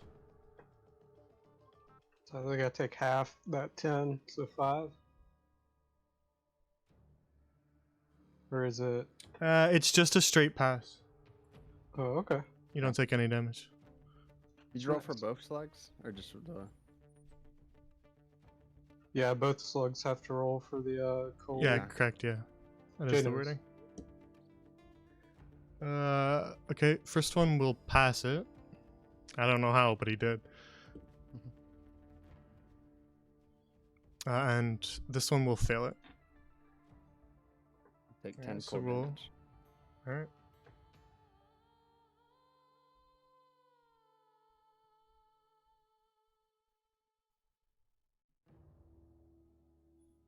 All right. Shards of ice burst from Witz's blast of ice cold icicles. And Draven, you manage to step out of the way as they are come flying in your direction. But several of them lodge themselves into the side of this slug, who is currently focused on Martos and Sybil and is unaware of what's happening behind him. And they pierce into its side, and it sort of lets out a little sort of almost like a whistle and a screech as it collapses. Well done, Wits. Perhaps we should all make our way out of here. Yeah, I think that'd be a good idea.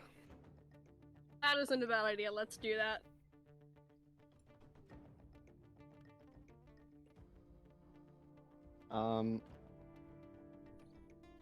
We can't even see which way is out of here, unless if it's just a straight hole. You can see this. You still got your torch out. Okay. You can see that there's a cavern there, and then of course there are the ropes you came down on. Guys, there's a cavern right here. Do you think we should run there or go back to the ropes? We've already made it this far. Let's keep going. All right then. What could go wrong? Yeah, I'm feeling great. Oh yeah, I'm sure you are. Let me just see. All right. In the hopes that everyone else is just gonna run to, which will run to like over here. And just kind of wait by the door and end his turn. Very well. With your torchlight, you can see that this cavern stretches down a ways. Let's get a bit of a tunnel to it. It's not too long, though. You can kind of see it almost open a little bit at the edges of your vision as you kind of run towards it and then stand off to the side of it. All right, that'll bring us right back to Draven then, as this one's done. Alright, all in agreement. Run. Alright, oh god, do I go for an attack and then just take the A out? No, I'm gonna disengage. And move right there. Very well. Start heading towards the exit.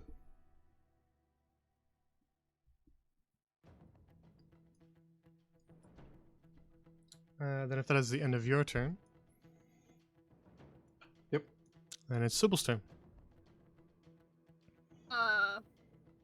it. All right. As you start to book it, you feel slightly lightheaded. Draven and Wits, you see Sybil run, and she just sort of wobbles, almost like she's standing on the deck of a ship as she runs.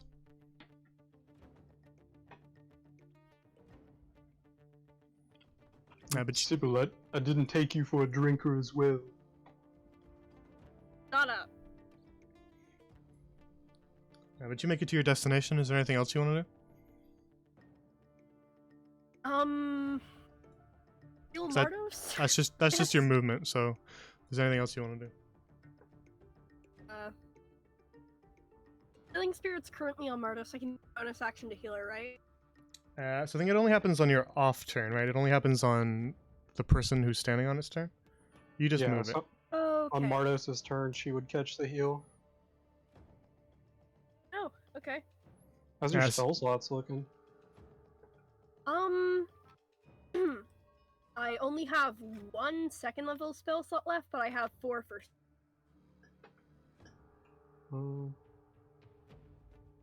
Always try to like CC something. That's like entangle one of them or something.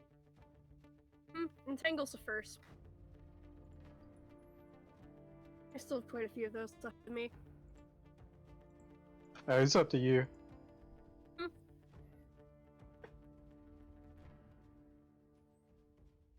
You have cantrips too.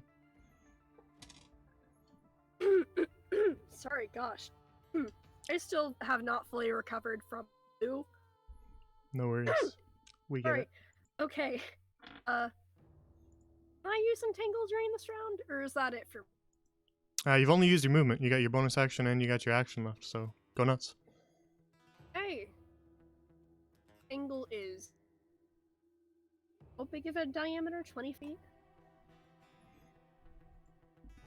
Let me grab it for you. But yeah. Yeah, I think I'm going to try to entangle this one without snagging Mardos. Alright, let me give you control of it, and you can just place it where you want it. There you go.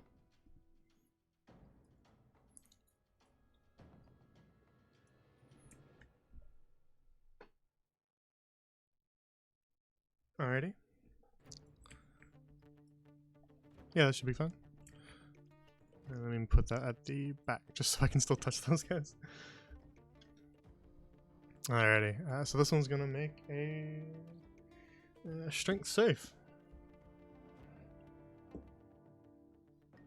Strength's not exactly a slug strong suit.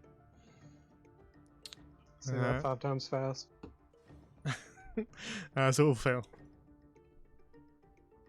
As your vines crack through the stone floor below and wrap themselves around it, freezing it in place for the time being.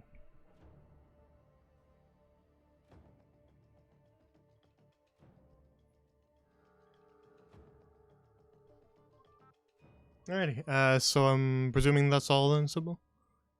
That's it. Very well.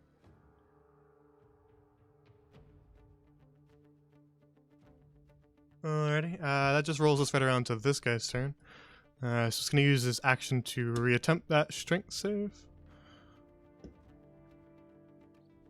Which it will fail again, with a natural 1. Good job, bud. He's trying his best. Squirms pathetically. Doesn't even scream, he just sits there. So that will be the end of its turn, as it's used its action, which will bring us to this one, who's going to shoot barbs at Sybil. 13 AC, that'll be an 18 to hit, which will hit you. So make a con save. That was a 4. That was your recent one, right? The 4? Mm-hmm. Okay. Rough. At least the heals are going good. Yep. Hopefully they go good when I myself when we get out of here. So that'll be another 4 poison damage. Eesh. Okay. And nausea claims you, Sybil.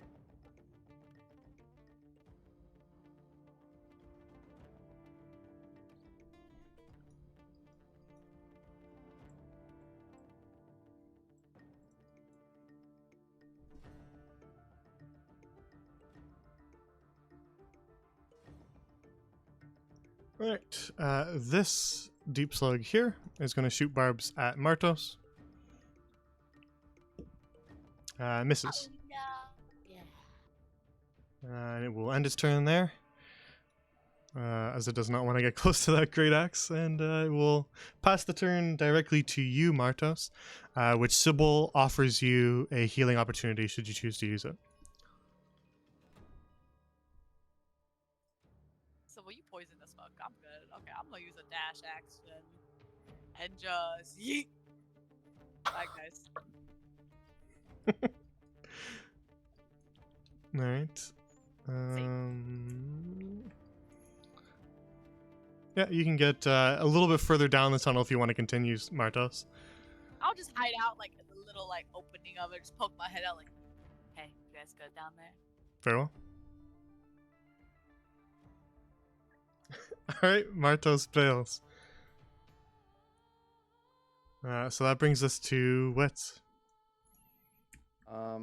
Right here, Wits will use Minor Illusion to make a sitting Mardos, trying to make him think that she's still there, Very well. so that she can fit in the 5-foot cube. Alright, yeah, she's just kind of hunched over, sitting in the water. Yep. And then Lamau Bai. Alright, how far down the Stays on tunnel do you there. want to go? Do you want to just go your full movement, or? Yep, full movement. Very well. There goes your torchlight, everybody. They like the light anyway, so.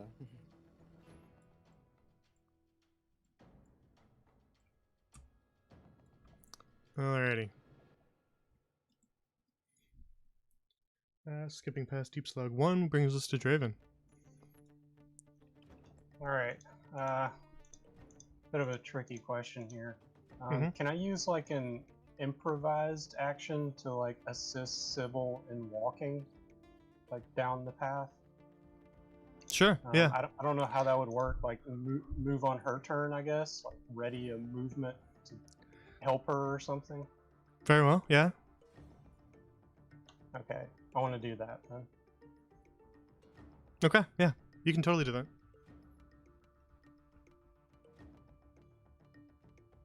So just the same direction that Wits went, and the trigger will be Sybil attempting to move. Yep. Very well. Okay, Sybil, it's your turn. I move. Go down the. Alright, Alright, I go down the thing with my full movement. actually, Sybil, at the start of your turn, you're gonna make a con save for me. Oh no. Okay, so two things technically happen now that you are nauseated by deep slug venom. The first is that as soon as your turn starts, you fail the con save and vomit all over the ground. And you will actually use your bonus action to do so. The second is that you would have had your movement reduced, but Draven is assisting you, so you do not. Yes, let it all out. So you still have your full movement, Sybil, as Draven is assisting you with walking. Okay, thank you, Draven. I'm really sorry about that. Yeah, don't mention it. And also, gosh, head down the tunnel, Full movement? full movement. Very well. Alrighty. Then you all dart your way down the tunnel. If any of you wants to look back over your shoulder, I can tell you what you see. Yeah, I'll take a glance. Alright, you take a quick glance as you help Sybil, and you see the deep slugs just kind of converging on this Martos that sits on the ground. This one wrestling with its bonds here. And the others just sort of beginning to converge on the sitting Martos as the rest of you flee down the path. I'm just gonna turn back around and just keep looking at. Very well.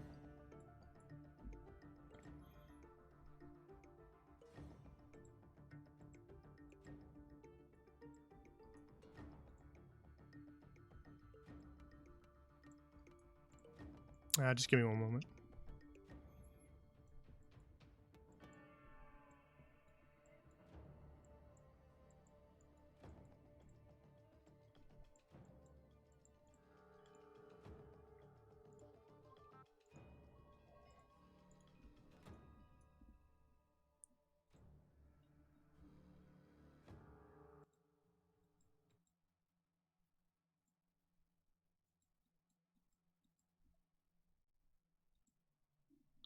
Alrighty.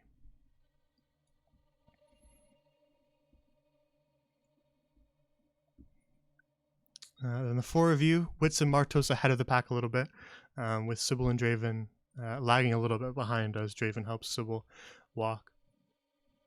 Make your way down this tunnel, and like I mentioned before, Wits, you see it rather quickly open up into a smaller cavern. You can see sort of rock formations all around.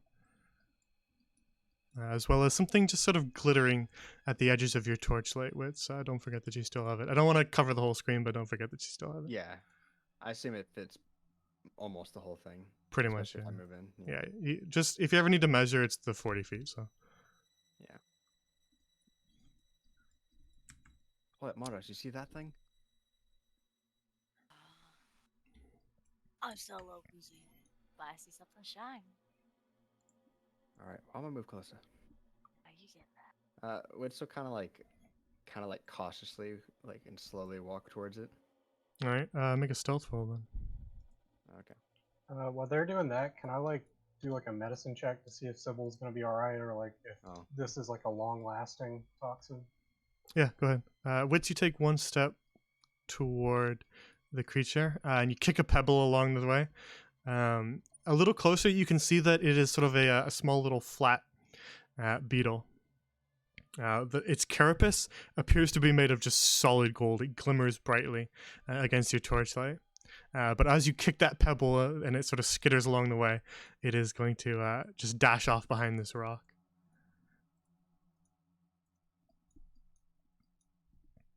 Well, you want to chase after it with me, Mardos? Let's go. Draven, you're unable to really make heads or tails of what's wrong with Sybil, but Sybil can make one too if she wants, as this is sort of her thing. All right, Sybil, you're feeling a little too Really, sick my to figure thing. it out. You're still feeling a little too nauseous to really dig deep into exactly what's wrong with you. I will say the only thing that you really know is it very obviously stems from the deep slugs, and it hasn't faded yet.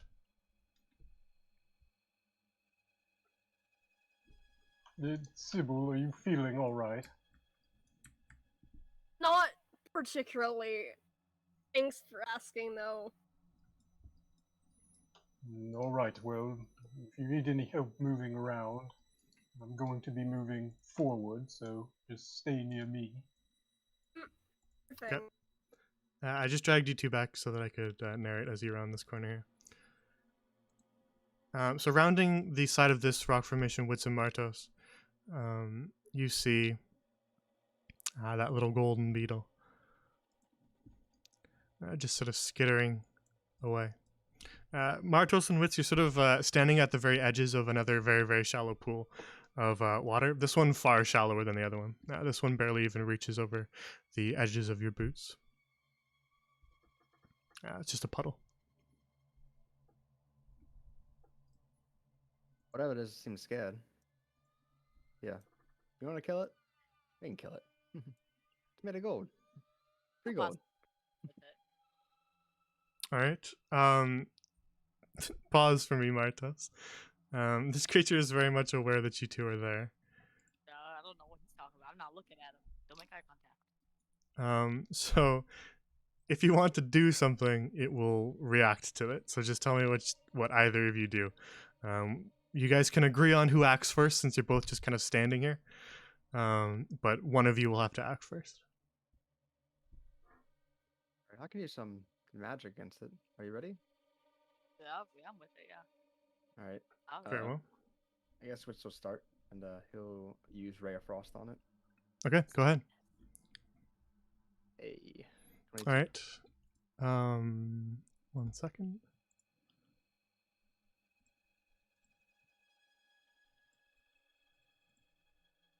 You fire a beam of frost at the golden beetle, and the ray hits the shiny carapace of the small beetle and reflects immediately back at you. Cast it on yourself. Oh, come on. Oh, it's only 2. All right, Oh my. take 2 cold damage.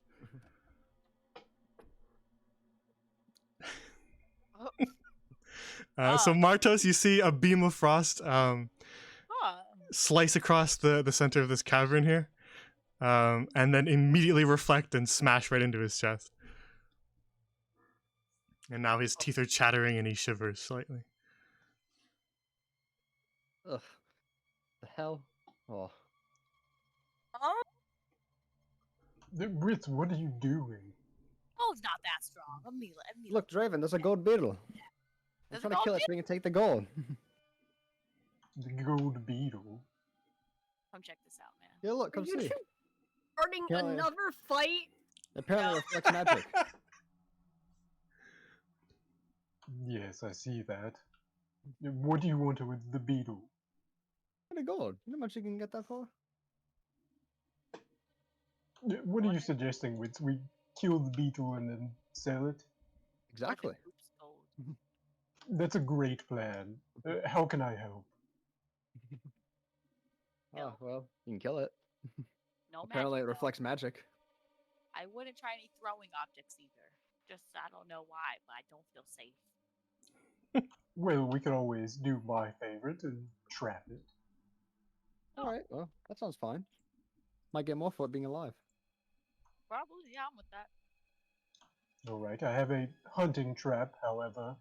You will need to corral it towards the trap once I set it. Alright then, I can get it up I'll here. go this way. Step. Witz will cast Minor Illusion to make, since Sibyl's still behind this rock, make another Sibyl right here. Especially since you can, one can fit in Minor Illusion.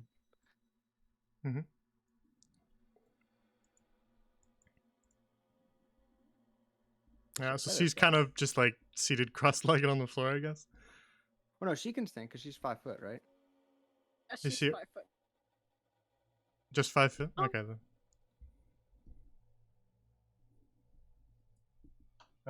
I'll set the trap.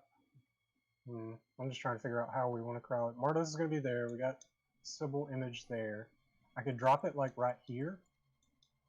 And then we just like corral it around. Yeah, sir. Or right there. Okay. Yeah, I'm going to set up my hunting trap like right there. And say, alright, the trap's set. Let's move counterclockwise. Alright. And then begin moving around the side of the rock. So Draven, what sort of trap is this? Just describe it for us. Dude, I'm pretty sure it's just a straight up bear trap. Okay. I've been carrying it with me for like ever. It's 25 pounds. Just basically what he's used to catch his meals, like out in the woods.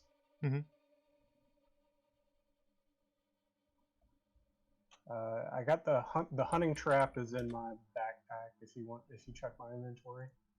Yeah. Yeah, I know you got one. I just wanted to know Yeah, I just meant what, for like description, yeah, or whatever for mechanics. Gotcha. I was trying to see if I had any sort of bear trap, but I don't appear to have any. See if I can find one maybe later. Alright, so where did you place it? I just want to draw a little token for you. I think it was like right there. Yeah, you did it right there.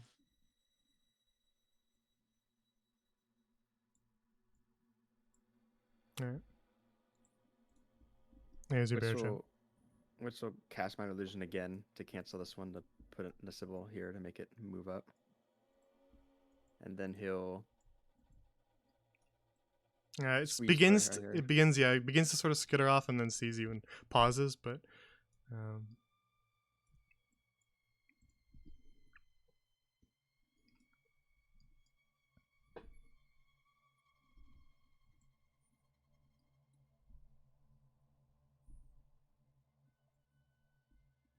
sort of watching the two of you intently, just kind of moving away from you.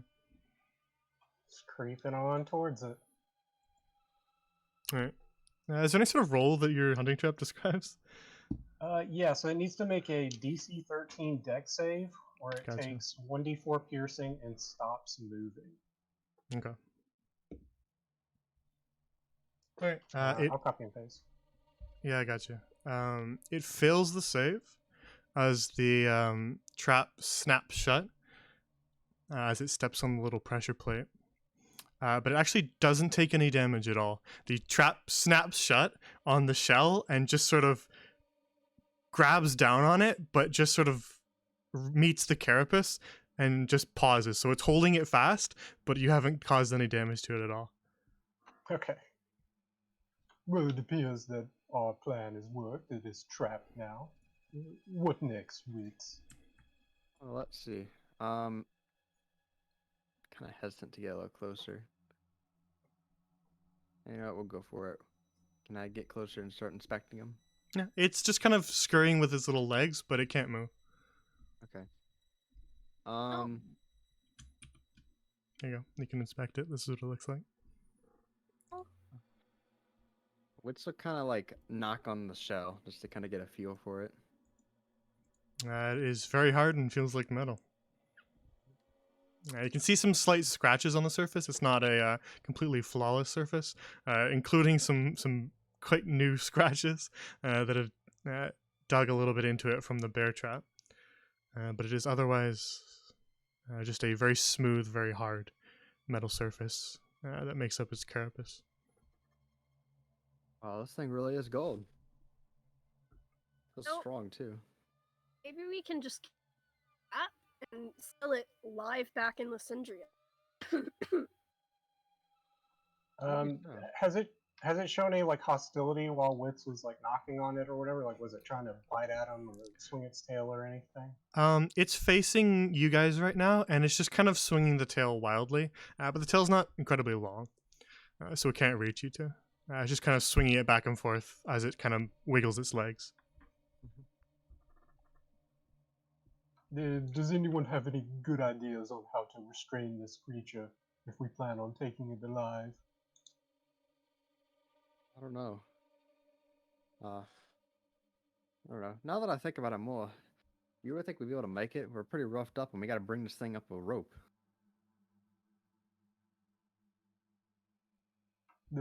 So you suggest we should possibly end its life here and carry the carcass back? I feel like that'd be best. I don't think it'd be easy to get something like this alive up there, especially if it's struggling like this.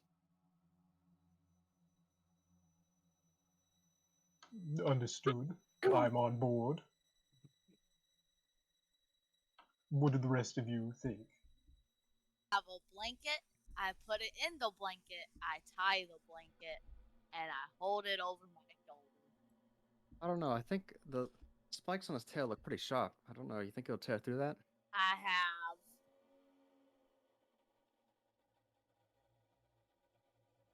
Hold on. Listen, Martos, if you pass out again, we can't carry both you and the creature in a blanket. I have bedding and a blanket. Or just cut off the tail. What's his tail looking like? Is it like that gold stuff too? Or is it just like his shell that's gold? The legs and tail are sort of a duller looking material. Also looks quite hard and is relatively shiny, but it doesn't have the same luster that the back has. I got bedding and a blanket. We wrapped the whole thing with the bear trap all in some bedding. Put it in the blanket, and now I got a blanket pouch. Also, a pretty good whacking thing. ideas, Maybe, criticism. well, maybe we can try to calm it down first. I don't think you're gonna be able to do it. We just bear Huh. trapped it, hit it with magic, and chased it. It's done. It doesn't like us. We've really been terrorizing it. I know, but maybe. Yeah. How about this? Let's pull out an apple that I got from earlier and just kind of like put it like right in front of its face on the ground. All right. It can't really move, so it can't really do much with it. It can't like reach out any at all. Well, it doesn't really have a neck. Its head is sort of attached to the front end of the carapace, so it can wiggle, but unless you're directly holding the apple up to its mouth, it can't really move. Alright then, Modus, you do what you need. Just pick up the apple and start eating it himself. Alright. Step aside. Take my bedding. Place it on top. Okay. All Grab right. sides of the bedding. All right. So, and flip so it. you're Alright. attempting to wrap the whole thing bear trap and all. Bear trap and all. I'm not risking nothing. Okay. Alright, we got our bedding. Okay, we're gonna flip it over. That now. We're good. All right. Close that. So as you attempt to enclose the entire thing, that tail is gonna flail around and puncture some holes in your bedding. It's okay. You do what you need to do, Mr. Beetle. Get yourself together. But again, it's not really able to wiggle its tail too much. It's not incredibly long. So it's just sort of a minor defense mechanism, but it manages to puncture some holes in your bedding. But as long as you manage to keep yourself relatively far away from it, sort of at an arm's reach, it's a small little beetle, so it's not able to do too much to you, other than trash your blankets. Matos, Blanket. The- Okay, tie. We good. there's a chain attached to the trap. Just tie your bag with that and carry it a bit further from you. Genius. I was gonna say I had some rope if you needed it, but that works too. Well, no. Chain it.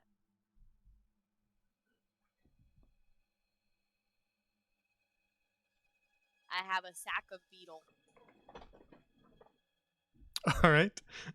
So Martos now has a makeshift sack with a couple small spikes protruding from it that she ties off on a chain to sort of. Are you attempting to drag it behind you? I'm gonna pick it up and see what that tail's doing, and then decide what I'm about to do. It sort of wiggles and jitters slightly. Can I see any little pointy points coming out of the blanket and stuff? Yeah, you can see the occasional spike kind of poking through a hole in the blanket. But once it's completely wrapped, it's unable to really like swing the tail fully because you're kind of holding it in a tight little package. But it can only really poke holes unless you're stuffing this in your own clothing or anything like that. It's not really going to be able to stab you. It's just sort of like a little burr now. I'm gonna hold it. If anyone comes out, I'm gonna whack them with it. We're gonna see how much damage this does. All right. So you now have a golden beetle in a relatively holding together sack made of bedding.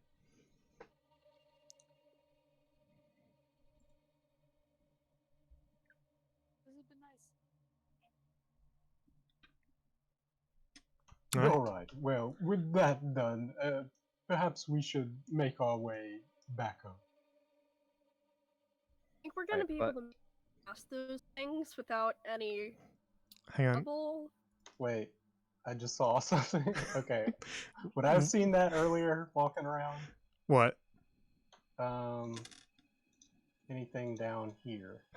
Yeah, you guys walked around this whole cavern, so you would have seen it. I was gonna make Wits make a perception roll, but you would have definitely seen it. If you saw it as the player, then your character would have seen it.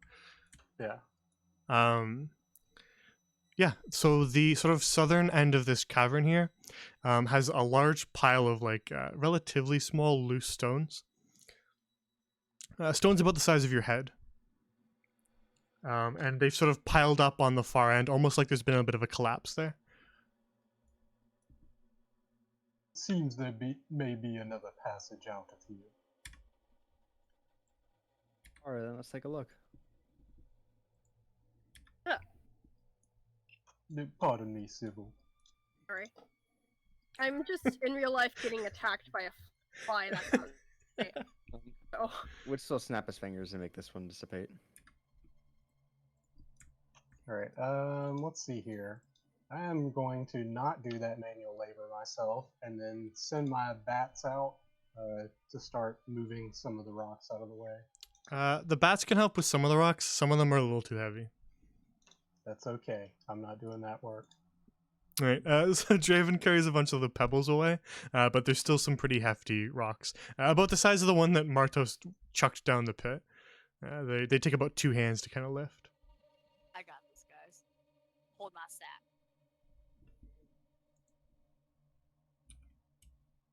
Sack of Beetle. Draven will watch the sack. Make sure it doesn't run away or get free. All right, so you take about maybe 10 minutes to lift some of these boulders away, carrying them a decent distance away just so that they don't get in your way. And as you begin to sort of pull these stones and boulders away with Draven's bats helping, you notice that there's this collapsed pile of rocks was blocking another tunnel further down.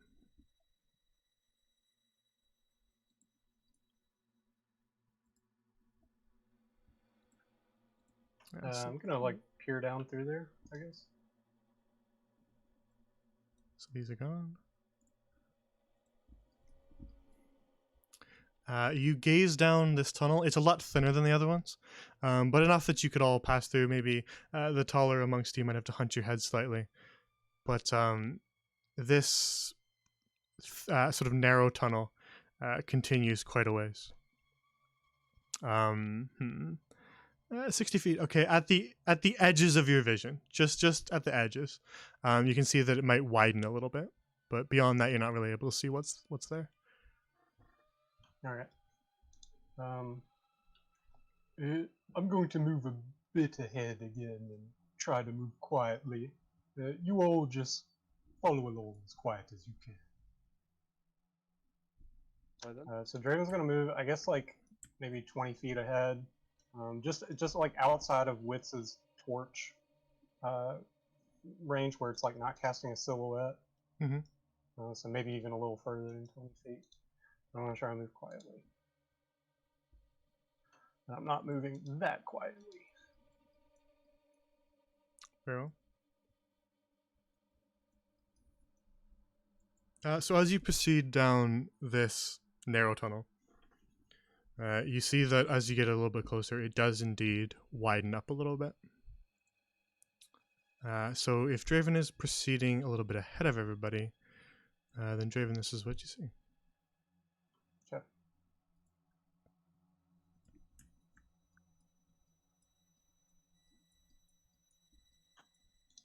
All right. I'm gonna just kind of call back to them. Not like a loud yell, but just like a brief, "Come on, it's safe."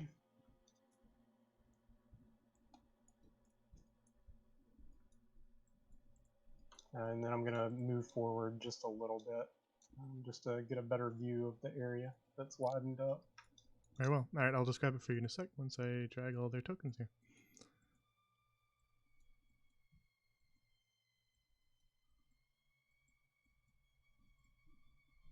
Alrighty.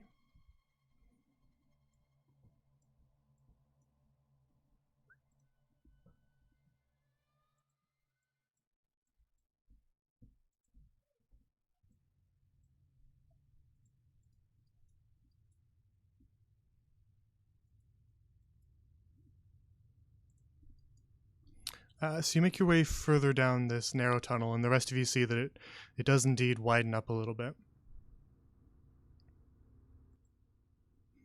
And as it widens up, you see that these sort of natural, almost stairs formed, carry their way down deeper into the earth, about 5 foot each. So by the time you see down the rest of these stairs, you've progressed significantly deeper into the earth. This tunnel is quiet. Not even the small little droplets of water from before can be heard.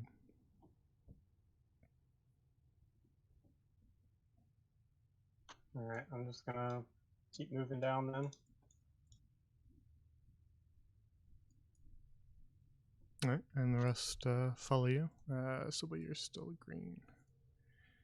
Oops. There you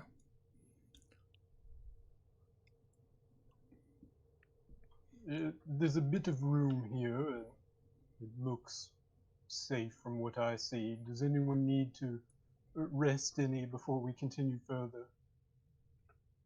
Absolutely. That would be so nice. Yeah. No ride. Alright. I'll watch down this way. Okay, so this will be a short rest then?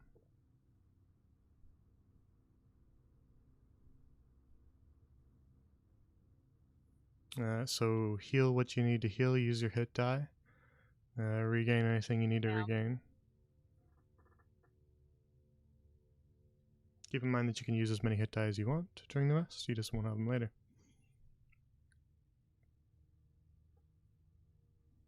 Very well, Draven.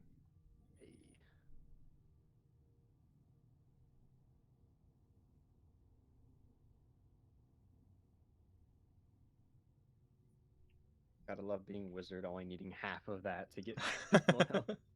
Can you again? What's that? Can you use the hit? Sorry, you cut out. Sorry, how do you use the hit die again? So when you click, short rest and I said take you- short. you click it, and then just keep in mind that that little couple boxes there are really only for you to keep track of them. They don't roll them for you. There is a button on the right. Didn't see the button. Yeah. Gotcha. Yeah, there. So I don't know if that's like Beyond 20 or just like D&D Beyond, but there is a button over there. On No, the it's right. it's beyond 20.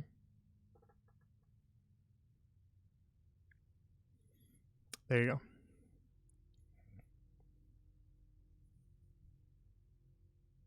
Alright, so regain the health that you regain, everybody. Make sure you make that note down on your character sheets. Is anybody doing anything in particular during the short rest? I'm going to get to Sybil in a sec, but the other three? I finished my apple. Okay. I'm Martos? massaging my.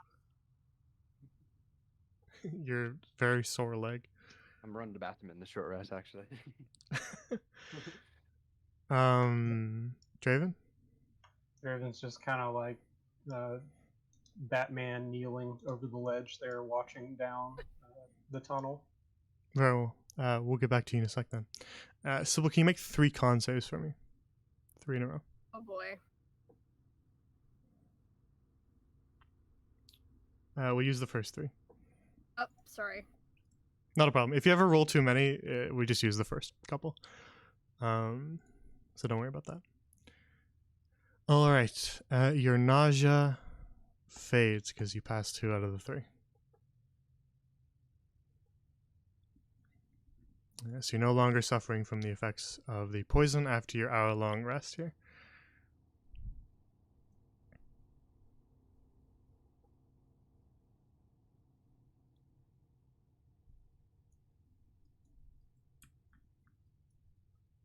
Alrighty. What's this gone then? I'm back. Okay. All right. Oh, God. I come back seeing 4 con saves. What the hell? I had her make 3 because I wanted to determine best 2 out of 3 to see if she recovered from her poison, and she did. So, Draven, as the others sort of rest and you sort of perch on the edge of this rock formation step here, you notice something about the floor of this cavern. Most of the stone is relatively smooth, But as you sort of spend this hour resting and kind of keeping an eye out and a watchful eye, you notice that the floor is also covered in scratches. Some of them are quite deep, as you can see. They sort of cover the surface of this entire cavern along the floor. Oh god, do the scratches look like big scratches or just like little ones everywhere? Both. Oh god. And as the four of you spend a short rest here, each of you independently, without speaking it out loud, get a sort of pit in your stomach that feels like you should not be here.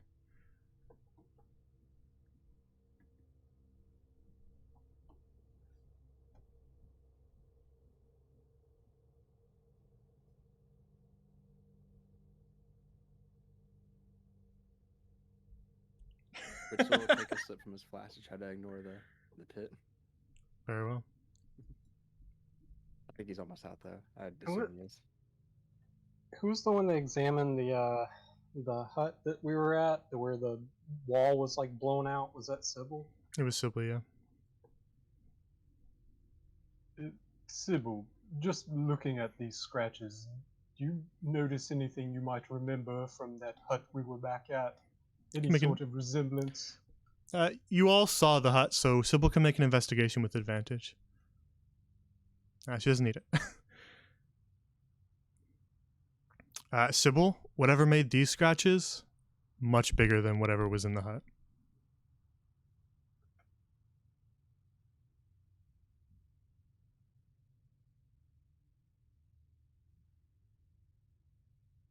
So you're muted.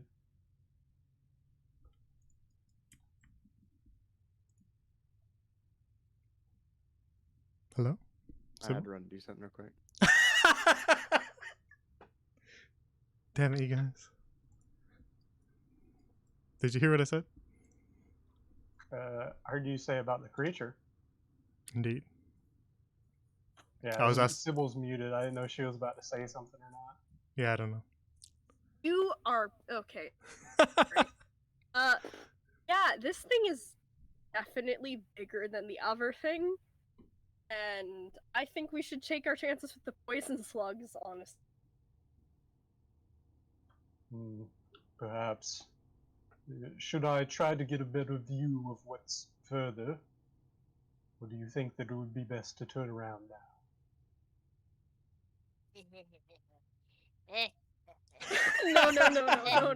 no. All right, well, let's go back. Mars can go on if she wants. I don't care anymore. Your suicide attempts in one day. This is getting out of hand. Y'all not even a little bit excited by what it could be? Oh, I am, but you know, you can have fun. Listen, Martos, I don't mind sneaking ahead, but if you wish to go ahead, I'm going to stay a bit behind. Oh, no. you. You can go ahead. I was just letting everyone know very clearly. I want to know. My curiosity is getting the better. Same, honestly. And listening to this, Wits moves the bottle of lightning from his backpack to his front pouch. It's time. Very well. Come in handy today. Listen, I don't expect you all to save Martos again, but if I manage to get down, please help me. Okay, I'll help you. Will do. All right. Draven's gonna move down towards the corridor there. Do I need to make another stealth roll? Yes. Okay.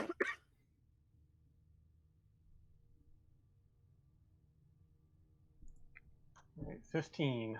Just moving quietly along the edge of the wall there, trying not to stick out too much. Just want to get a view of what's ahead. All right. Martos, you hanging back? I'm gonna stay very far away from him. Sorry, Guess when I'll that cast that a little step. Okay.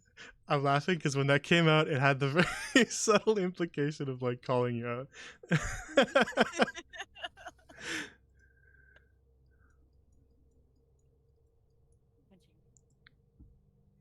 All right, then Draven makes his way relatively alone down the passageway.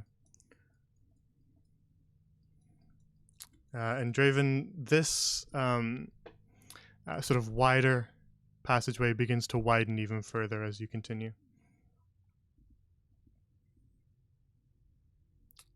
Let me just grab you.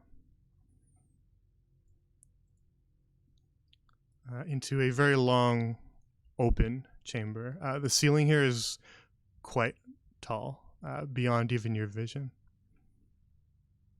It feels almost like you're at the bottom of a valley, with high walls on either side. All right. Just trying to get my vision so I can see about right there. It is quite dark down here. This darkness sort of hangs in the air. This is advanced darkness. Okay. I'm just. I don't really just like being the idea honest. of I'm a just being wide honest. open space. Yeah, I get you. In a confined area.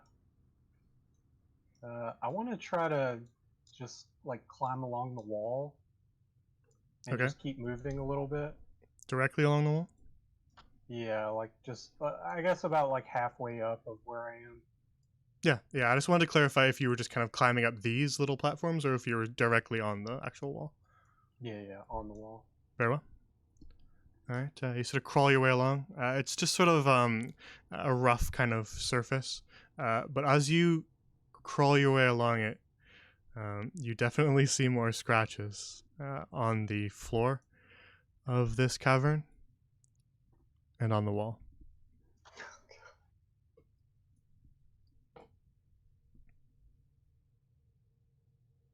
Now, is it time for curiosity killed the dampier?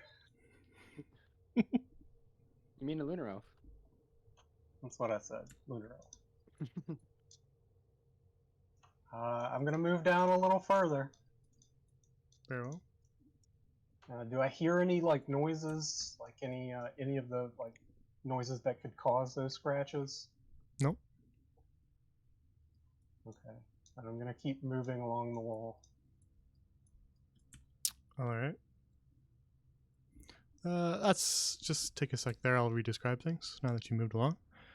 So about here in the cavern, you can see several more things. The scratches continue along the side of this wall, as well as along the floor here. Small ones, just kind of very superficial scratches, as well as deeper ones that were caused by something with a decent amount of force. Then next you notice, lying along the floor of this chamber, several bleached skeletons, quite old and very, very decomposed. But beyond them, you see a set of massive stone doors. Okay. I'm gonna keep moving down towards the doors. All right. One moment, please. Yep.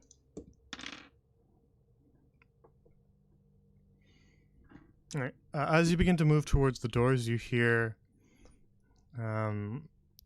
scraping from above you and feel the rocks that you're standing against rumble slightly.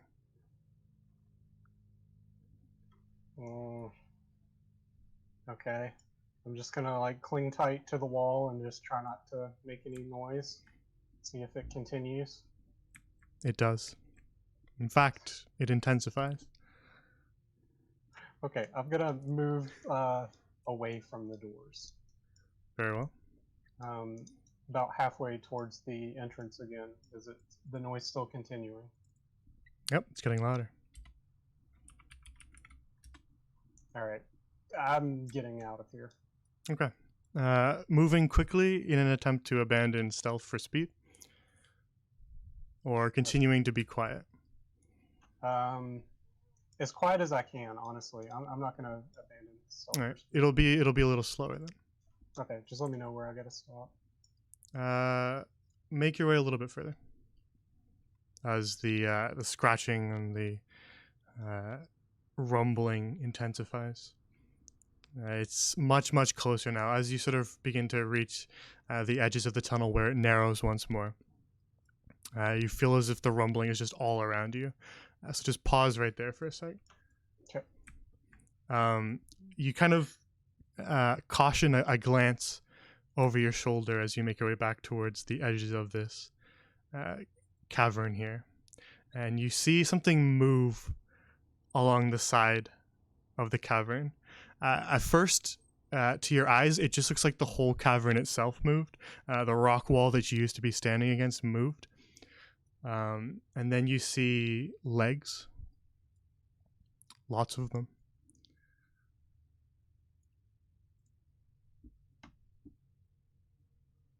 One second. And slowly, as something begins to move down the wall, you see two little glimmering lights in the darkness. And they just sort of wind their way aimlessly along the rock. And then as they move, they illuminate something just a little too much. And as you make your way out of this cavern, you get one quick look at it. As the depth crawler starts its hunt. Oh god. And then you're What do you back call along that? the cavern.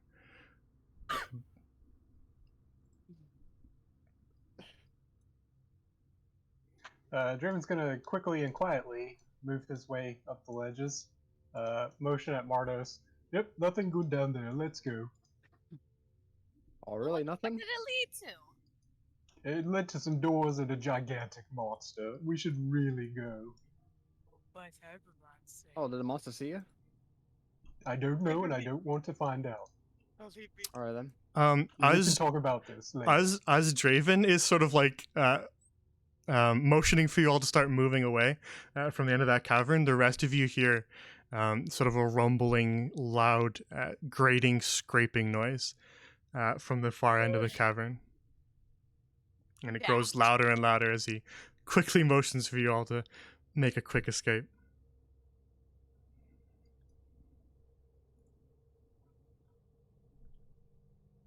And as he sort of gathers you all up and you move your way back along the sort of collapsed passage, does anyone hazard a look back? Draven is not Why looking the back. hell not? I'm fucking Anybody curious. I gotta look. Anybody Wit's want to look curious back? enough to look back. Wit's is. All right. I'm looking back. I mean, what's like, hold on, guys. Then the three of you who look back,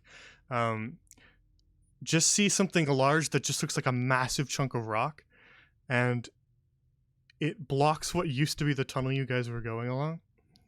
And then you see this small little tendril weave its way through the air, and on the very tip of it is just a small bright blue glow, and it just sort of pauses at the edge of where the tunnel narrows and just sort of hovers in the air, suspended by this little tendril, just looking to and fro in the air. Yeet.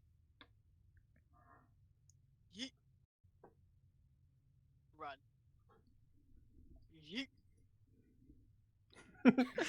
Okay, then the four of you turn tail and immediately begin to make your way back towards the bottom of that pit that you descended down towards your rope. But that's where we'll end the session for today. What a way to go out. Oh my god. I fall, I jump into a tiny pool, die, and now a giant monster comes for Yeah, us do you all. think you had a bucket of water with you that you could drop down whenever you landed? Honestly, my best thought was like, I'm a barbarian. I die, I get 1 HP. That's Well, not how that works, man. Oh. Yeah, to be Yeah. clear, if you read the Marto's brain description, don't know much. it says when you are reduced to 0 HP but not killed. I So was- there's always that stipulation of instant death from Yeah, things. it reduced Yeah, me, yeah. falls in It's maybe D&D zero. do quite a bit of damage. Yeah, they- And a fall like that would pretty much instant kill anyone Yeah, of your that's level. like what, 8 stories? I had fun. Yeah, you basically just jumped off a building. I debated it for a long time, and I was like, what's the worst that can happen? That That was was like 5 minutes tops. Death. I was incredibly generous with you, but I felt that the three combined factors would allow you for at least 1 point of generosity. Yeah, great to react to in RP. Don't recommend you do that again. I will OSG. not be as generous next time. Lesson has been learned. I'm If surprised you if were I knew generous enough that time. the restless endurance wasn't gonna work, I'd probably been like, nah, but whatever, nah. But I was like, nah, restless endurance got my ass. I'll be fine. If it wasn't for the alright? combination of her being a little tougher with her reckless endurance, plus water at the bottom, plus webs, if it was not for all three of those, I would have killed you instantly. If this was any other cliff, you would have died immediately. Yeah, honestly, for a second there, I thought you were kind of like, you're like, yeah, I got back up, and you're just gonna jump off anyway. No, I had to get that. I was running like, I start. sat wanted there to thinking make about sure that, I and I'm didn't like, hit those spikes. I sat there like kind of dumbfounded at first, thinking about it, like, what? Like, I mean, I was like, That's just hard. from an RP standpoint, I mean, that makes perfect sense, but I mean, even Mardos isn't that dumb, right? Oh no, Martos lives on the edge. All right. Well, you lived off the edge right there, and Or mine was like water at bottom, quick way down. Let's go. Mardos plays Minecraft, essentially. She got the Minecraft. Man, I'm glad you showed me the token of that monster. That's what I was wanting to see. Oh, But I not was, deal with it. I was staring at the stream waiting for you to show it. Wow. Like, watch this, guys. That was a great session. That was I from like Barry the Beetle to Mardos jumping off a cliff and the rest of us just completely dumbfounded having to rescue her to the little golden beetle trap thing and then the giant monster. That was just fabulous. It seemed was like it great. started so like peaceful and nice with Barry, and then it just Yeah. all went downhill from there. It went downhill the It went moment. down a cliff There was and a into cliff. a pool of poison Yeah. slug. It went downhill the moment that has occurred. Oh yeah, and then and then just hey Draven, hypothetically, could you take 2 to 12 damage? Can I hit you real fast? I really, Handle I never had like a decent like opportunity to get multiple enemies with an ice knife before until then, and then like right after I thought of it, Draven ran up to it, and I'm like, oh well, you know, Draven- deck saves. Draven can Can't save it. take- Pass a Can't deck take save this from you, 13. Draven. I do have proficiency in Dex, so you good. Dude, I'm used to it. I've been hit by Ice Knife several times before in other campaigns. Yeah, because what's your monitor for it? +5? Yeah. Yeah. Fine.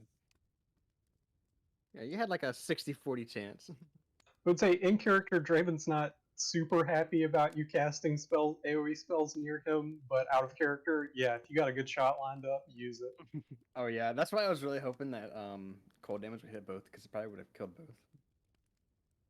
But That would have been pretty great. But yeah, but that's why I got kind of scared. Like on the side, I was kind of thinking, I'm like, man, I really hope that the cold damage isn't actually that high, because then if it does hit Draven, it'd be fine. But Yeah, the cold damage is usually higher because it's like a what, like It's a 3d6. It's a 2d6, and then Oh, the 2d6. then the actual like the main attack of it is a 1d10. So it's Gotcha. really unlucky that I only got a 1 on that, but pretty good that I got a 10.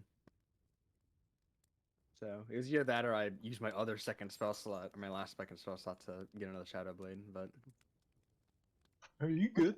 would that have counted as dim light, Jay, in there? If I What had do you my mean? torch out? For do the you mean? Shadow Blade. Yeah. The Shadow Blade gets advantage in like dim light or darkness. Yeah, dim light. I was gonna ask about it if I did it, but I didn't because Yeah, torches are the 20 feet of bright light, 20 feet of dim, right? Oh, okay. So past, and if I was throwing it like 20 feet or further, I would have gotten advantage on what's it called, in dim light. Yeah, I suppose so. I don't know Yeah, what I'm the not sure how that would work. I don't know what the actual range on throwing it is. Let me see. I can. Because throwing weapons usually have Yeah. a double range like most range weapons, so I Oh, don't know yeah, what that okay. range is. So wait, yeah. So it's bright light within 20 feet, right? Yeah. Over the torch. So it would. So It, it's they, right at 20 feet. Is the yeah. can you you could like drop can your you torch nearby it and then just True. move out of the way of the bright light. take Yeah. a bit of maneuvering? Yeah.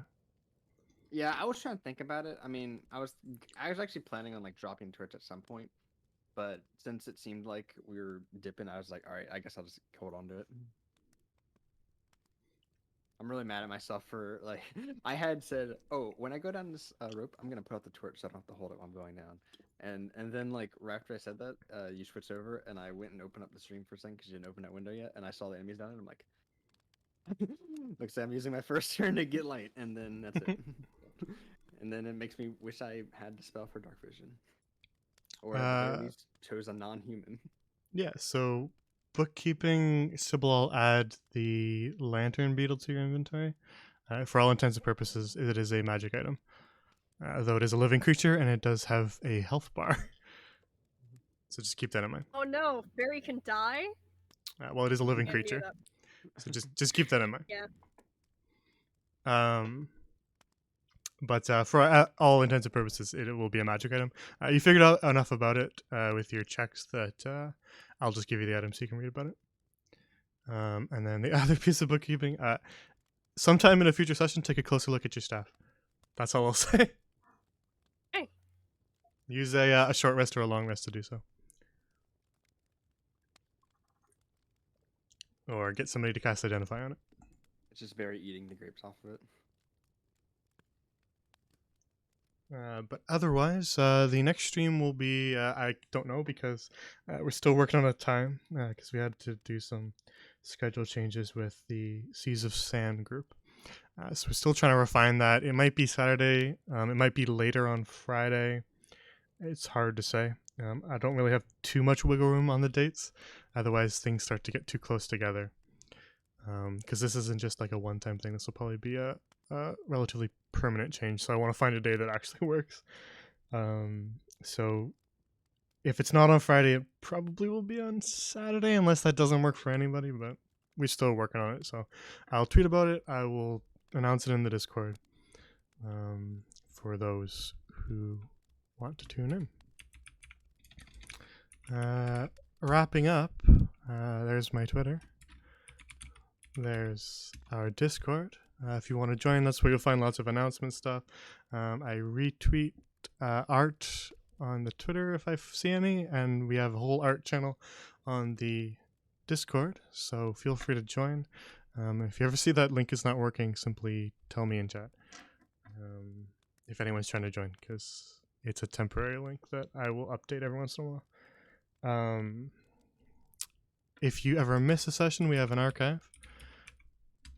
So if you want to catch up and it's not on my Twitch, go find it there on the YouTube and on the YouTube channel and catch up, or go back and watch other older campaigns that have ended. If you want to learn more about the world that all this takes place in, every campaign I run on this channel takes place in my living world called Grandlorian. Check out our World Anvil, where I have added a bunch of the lore, deities, factions, and some people, as well as the locations and all stuff like that. So you can read about the Phalanx, Kael Taihera, where this group is.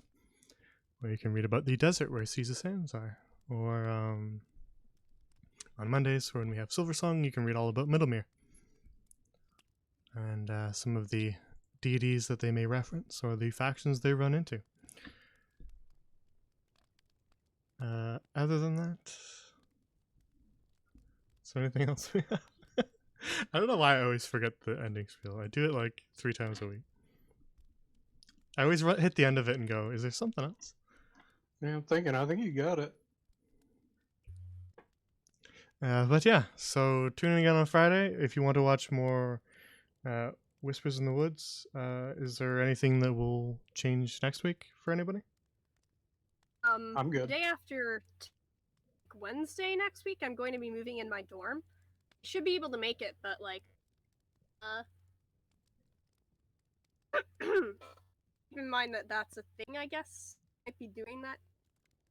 It might cause me to be a bit late. Okay. Yeah. Just let me know if you if anything changes, or if you get a solid picture of what's gonna happen. It's not the end of the world.